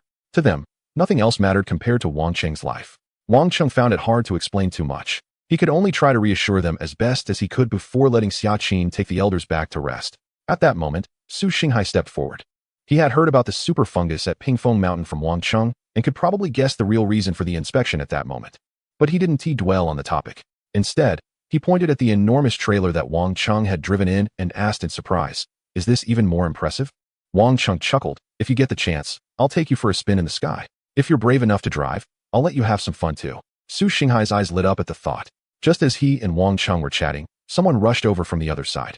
It seemed to be an official from the security team, of a lower rank than Yao Zhang, likely comparable to Xia Dongan, a minor leader. He had apparently heard some news and rushed over, carrying a box of beer as a gift, saying, "Mr. Wang, I heard that you and your family were frightened by our security personnel earlier. Oh dear, it's our failure to manage properly. This is just a small token of apology." Wang Chung and Su Xinghai frowned and exchanged glances. They didn't recognize this person at all. Moreover, the earlier incident had been instigated by Yao Zhang, who had seized supplies amidst the chaos, and had nothing to do with this individual. Apologizing and bringing gifts seemed out of place. The box of beer might not have seemed like much before the apocalypse, but now it was considered a high-end gift. What Wang Chung didn't expect was that this was just the beginning. Somehow, word had spread that Wang Chung had appeared, and a swarm of people had come rushing in, members of the security team, government officials, and even some from the military. Wang Chung was taken aback. Even the security teams from the southern and northern districts had sent people to get close and offer gifts. As time went on, Wang Chung was greatly surprised and grabbed someone to ask questions, finally uncovering some clues. It turned out that after the battle in the western district concluded yesterday, Yi Anshan personally welcomed Wang Chung and reprimanded the unruly soldiers, and this news had spread, along with some other rumors. Even though Yi Anshan had not officially confirmed or publicly announced a partnership with Wang Chung, many people had begun to see the signs. At the very least, it was clear that Wang Chung was favored by Yi Anshan. And in the Fengtian survivors base, what kind of status did Yi Anshan hold? How many people want to curry favor? They don't even have the connections. Moreover, the popularity that Wang Chung gained among ordinary soldiers during this battle is unprecedented. His astonishing combat power has surprised many, which has led to a continuous stream of people trying to build relationships and get close to him. Su Xinghai went out to inquire and returned to tell Wang Chung, "It's true, second brother, you've become famous. People everywhere are saying you have a close relationship with Deputy Yi, and half of the mid-lower tier in the area is looking for you, all wanting to get in with you." Wang Chung turned pale upon hearing this. When he first arrived, he had to actively seek connections with Professor Chen. Now, connections are coming to him from all over. But this can't happen. These connections can't be taken lightly. If something goes wrong, it could really cause trouble and affect his cooperation with Yi Anshan. While gifts are nice, they can be problematic if they're from strangers. Wang Chung frowned, not expecting that the events of that day would spread so quickly, and within just a day, he had transformed from an unknown survivor in the base to a hot commodity. Wang Chung was about to discuss a solution with Su Xinghai when he heard someone calling him from the other side. "Hey, are you Wang Chung?" Turning around, he saw a stranger approaching with a bag of unknown items, grinning widely to present a gift. Wang Chung, Su Xinghai. After this person left, Su Xinghai, holding the items, whispered, "These are eggs. Gifts from these people are high-end goods in the apocalypse. Second brother, we can't accept these randomly. Of course, these people have their motives. If we accept their gifts and then they come to us for help, if we don't assist, it would be our fault. It's easy to deal with those who cause trouble, but those who bring gifts are tricky. No, we must refuse these people. But we can't be the bad guys ourselves." Wang Chung pondered for a moment, his gaze slowly falling on a nearby property building. After staring for a while, a smile gradually appeared on his face. "Isn't Ma Tian looking to help us? Hee. Take this bag of eggs to Ma Tian and let them help us out. Everyone else who comes to give gifts, just turn them away." Seeing Wang Cheng's expression and hearing his words, a sly smile appeared on Su Xinghai's face. "Good plan. I'll go right away." Su Xinghai quickly took action, while Wang Chung swiftly hid inside the building. He couldn't afford to show himself right now. This social obligation is more dangerous than a level 6 mutated creature. Chapter 191. This medicine is suspicious. Meanwhile, at the research center of the survivor base, while Wang Cheng was running around outside, Zhang Chongtong, Professor Chun, and others were busy in their laboratory, giving great attention to the 2 bottles of medicine Wang Cheng brought. Due to the current situation, Wang Cheng's identity has changed, and coupled with the advanced technology of the flying device he possesses, which far exceeds contemporary Earth technology, these 2 seemingly ordinary vials of medicine are naturally receiving significant attention. If the medication provided by Wang Cheng proves effective against the super fungus, it would undoubtedly address the urgent needs of the survivors base in Fengtian. However, many individuals within the research center expressed concerns about these 2 unremarkable-looking vials. A senior researcher, holding the 2 samples he was responsible for, remarked, "These capsules look very similar to the antifungal medications we currently have on hand. Is this a mistake, Professor Zhang? Where exactly did you acquire them?" Someone nearby furrowed their brow and added, "Yes, time is of the essence, and we cannot afford to waste time and energy. This doesn't seem useful." Unfortunately, the 2 vials Wang Cheng brought are indeed upgraded versions of the medication provided by Zhang Tsongtong, making their appearance quite similar. Wang Cheng was worried about this and even went to the trouble of changing the bottle, but he didn't have any suitable bottles at hand, and their appearance was not impressive. Consequently, the 2 vials he provided to Zhang Tsongtong faced considerable skepticism. In this special period of urgency, no one wanted to waste efforts, and very few knew about Wang Cheng's true identity. Only high-level individuals like Zhang Tsongtong and Professor Chen were aware of it due to the necessity of scientific research, which made it difficult for Zhang Tsongtong to explain the origins of the medication. Zhang Tsongtong was well aware of the group's resistance, but there was nothing she could do to clarify the situation and could only assert her position. Professor Chen also appeared somewhat worried, stating, "Their concerns are not without merit. The 2 vials of medication Wang Cheng gave us are indeed too similar to the antifungal oral medications we previously provided him. Is it possible that he simply repackaged them within such a short time frame?" Everyone present was engaged in research and understood that developing a targeted medication for a previously unseen organism requires time, even under the best circumstances. It couldn't be shortened to just a few hours, unless one were a so-called chosen one, which is almost impossible in reality. Moreover, the medications Wang Cheng brought were strikingly similar to those they had given him before, which raised doubts in Professor Chen's mind as well. Zhang Tsongtong, however, shook her head and said, "I have no need to do that." She chose not to elaborate further and instead waited silently, as she had her own work to attend to. Soon, she became busy as time passed by. Before long, the preliminary test results of the medication Wang Cheng brought were available, and when the report was submitted, everyone fell silent. The 2 bottles of medication have ingredients that are quite similar to 2 of the drugs we previously provided to Wang Cheng, but in certain aspects, they exhibit almost essential differences. The existing reports have not yet analyzed what exactly those differences are, but based on the current efficacy of the medications, the range of fungi that these 2 drugs can target has expanded significantly compared to the originals. The effect of drug A is somewhat inferior to that of drug B, which can effectively target several times more types of fungi than before. It can be said that now, with this one medication, we can treat the widespread fungal organisms within the human survival range, making other drugs largely unnecessary. Most importantly, oral medications generally do not work as well as topical treatments for fungal infections, but this one has exponentially increased efficacy. It certainly looks like an evolved version of the samples we previously provided, but it has already become a new drug that can be regarded as an upgraded version. Professor Chen stood beside Zhang Tsongtong, his hand holding the report trembling slightly. Zhang Tsongtong did not expect such a result from the preliminary tests. She furrowed her attractive brows and couldn't help but exclaim, "How did Wang Cheng manage this? It hasn't been long since he left us. Did he really take only 2 hours to enhance the medications we provided?" According to the report, the effect of drug A is far inferior to that of drug B.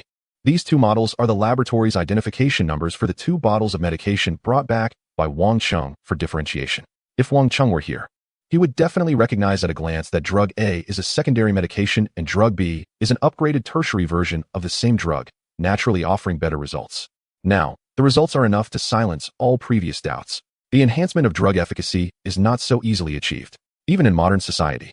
Having the same medication capable of combating almost all known fungi and significantly strengthening its efficacy represents an unimaginable technological advancement. If this were in the pre-apocalyptic era, just these 2 bottles of medication could resurrect a dying pharmaceutical company and make Wang Cheng a millionaire overnight, allowing him to forego attending university altogether.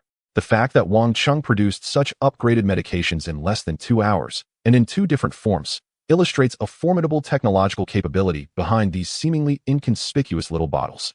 This drug is unusual, Professor Chen remarked. He did not finish his sentence but exchanged a glance with Zhang Tsungtong, both recognizing the thoughts reflected in each other's eyes. Clearly, they both strongly believed Wang Cheng is not human. Otherwise, such technological capability could not be explained. Their vast research center had yet to develop any improvement plans. Yet Wang Cheng, alone, produced such results in under 2 hours. There is only one explanation that can account for all of this. If Wang Cheng were here and knew what these two were thinking, he would probably want to cover his face and flee. However, Zhang Tsungtong and Professor Chen were firmly convinced of their judgment. The only explanation is the correct one. Professor Chen sighed and said, "We have always been searching for the existence of other advanced life forms in the starry sky, unaware that they are right beside us, born on Earth just like us.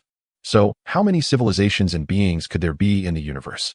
Zhang Chongtong then glanced at a short distance away. The laboratory was equally filled with astonishment. Just moments ago, everyone was shocked by the effects of this object. At this moment, a group of people was gathered around the report, with some even starting the next phase of the small animal experiments without delay, not wanting to waste any time. Zhang Chongtong took a deep breath and said, "These matters are not for us to ponder at the moment. We must keep a tight lid on this and not reveal where this object came from. Professor Chen, please keep a close watch here. The effects of the drugs provided by Wang Cheng are excellent, but the real battlefield for testing them lies with the super fungi. This still requires further verification. I will look for Yi and Shan." As she spoke, Zhang Chongtong stood up from her position and walked out. Behind her, the researchers in the laboratory began to busy themselves immediately. At this time, the sky outside was just beginning to brighten.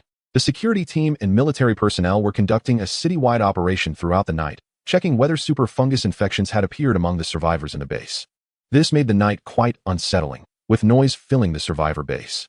However, Zhang Chongtong had a special vehicle, and her research center was located in the central district, the safest and most stable part of the survivor base. With her rank, she could move freely in and out of any area of the survivor base. So her journey faced no obstacles, and she soon met Yi and Shan. Yi and Shan was indeed busy, but he knew that the progress of the research center was of great importance. Hearing that Zhang Chongtong was eager to see him, he immediately set aside his work to meet her. In Yi and Shan's office, Zhang Chongtong wasted no time and directly shared the current research situation and results of their center with him, explaining the difficulties and breakthroughs clearly. Finally, she also mentioned the new drug brought by Wang Cheng. After listening to Zhang Chongtong, Yi and Shan was surprised and then furrowed his brows deeply. It seems that Wang Cheng's identity can almost be confirmed. The fewer people who know about it, the better. Do you understand?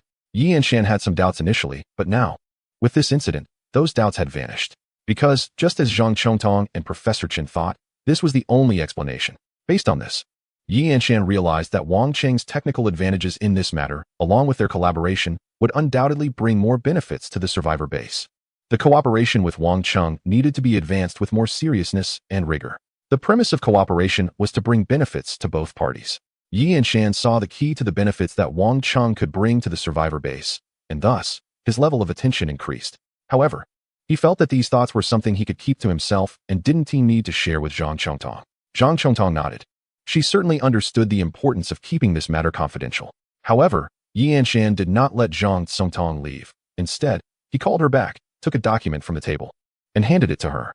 Zhang Tsungtong lowered her head and only glanced at the title before her expression suddenly changed, looking at Yi and Shan in disbelief. Yi and Shan's expression was serious as he said slowly, "That's right. We have already discovered super fungus-infected individuals at the Fengtian survivor base, and their infiltration and invasion have begun." The document in Zhang Tsungtong's hand contained the disposal report regarding the discovery of super fungus-infected individuals in the northern area of the Fengtian survivor base that night. Signs of infection had already begun to manifest. Chapter 192.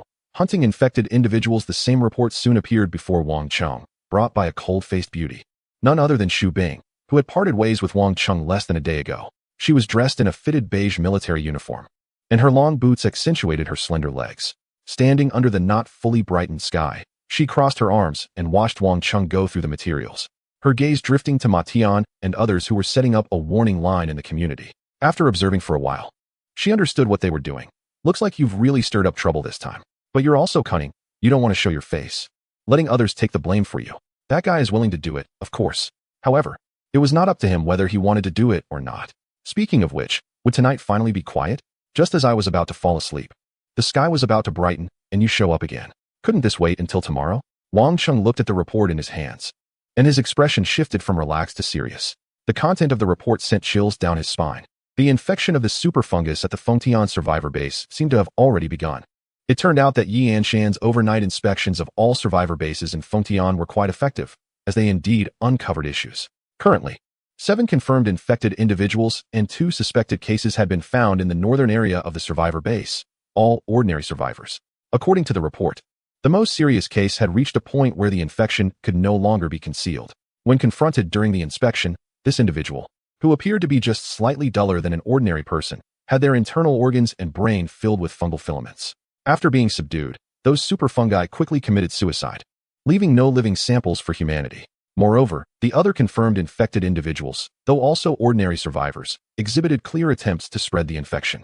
For instance, one elderly infected individual was exchanging goods daily, primarily trading bread and other food, giving away the food without consuming it, and immediately trading it again the next day.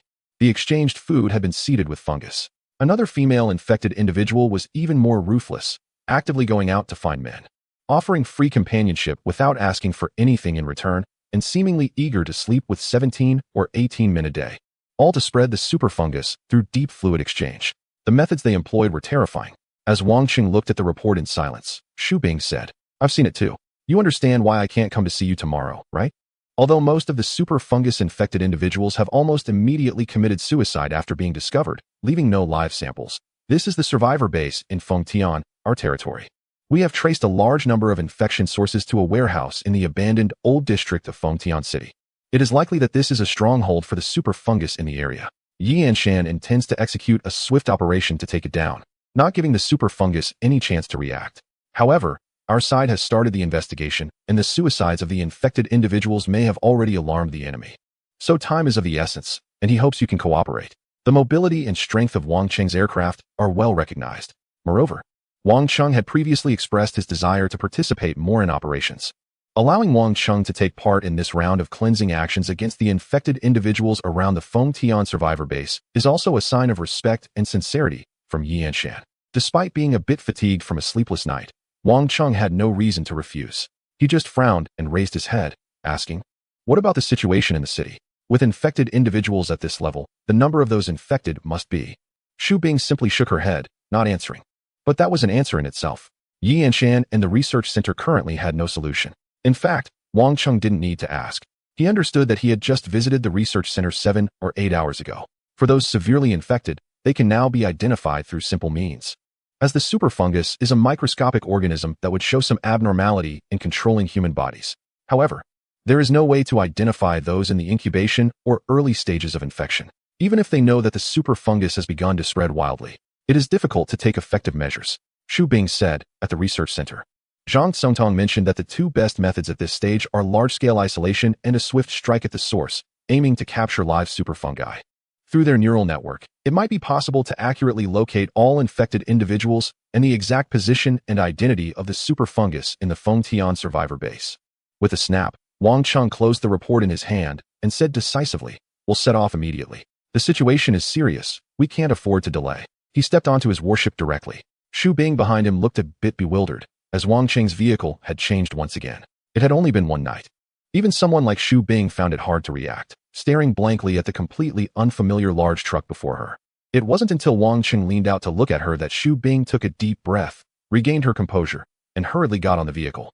Wang Cheng's vehicle slowly started and roared out of the community, while Ma Tian and others stepped aside, watching as Wang Cheng gradually disappeared from view. Their expressions a mix of envy and complexity. Ma Tian dreamed of becoming someone like Wang Cheng, but unfortunately, he could only watch Wang Cheng's back with a sigh. Wang Cheng didn't have as many thoughts as Ma Tian. The situation was becoming severe. This was no longer just an invasion by mutated creatures, but a terrifying war. Shadows were spreading within sight and had reached the area of the survivor base. The actions of the superfungus civilization were faster than expected. This discovery meant that they must have already laid out their plans in advance. Otherwise, achieving such an effect would have been impossible. This was a fight to the death. If they didn't take immediate action to contain the infection, it would spread from the survivor base in the northern area to the rest of the survivors. The consequences of infecting individuals like Su Xinghai, Zhang Chao, Yu Jixing, or even his own parents were unimaginable to Wang Cheng, especially now that there was no definite way to stop or cure the fungal infection. Time was of the essence. Wang Cheng left the survivor base in Fengtian in the shortest time possible.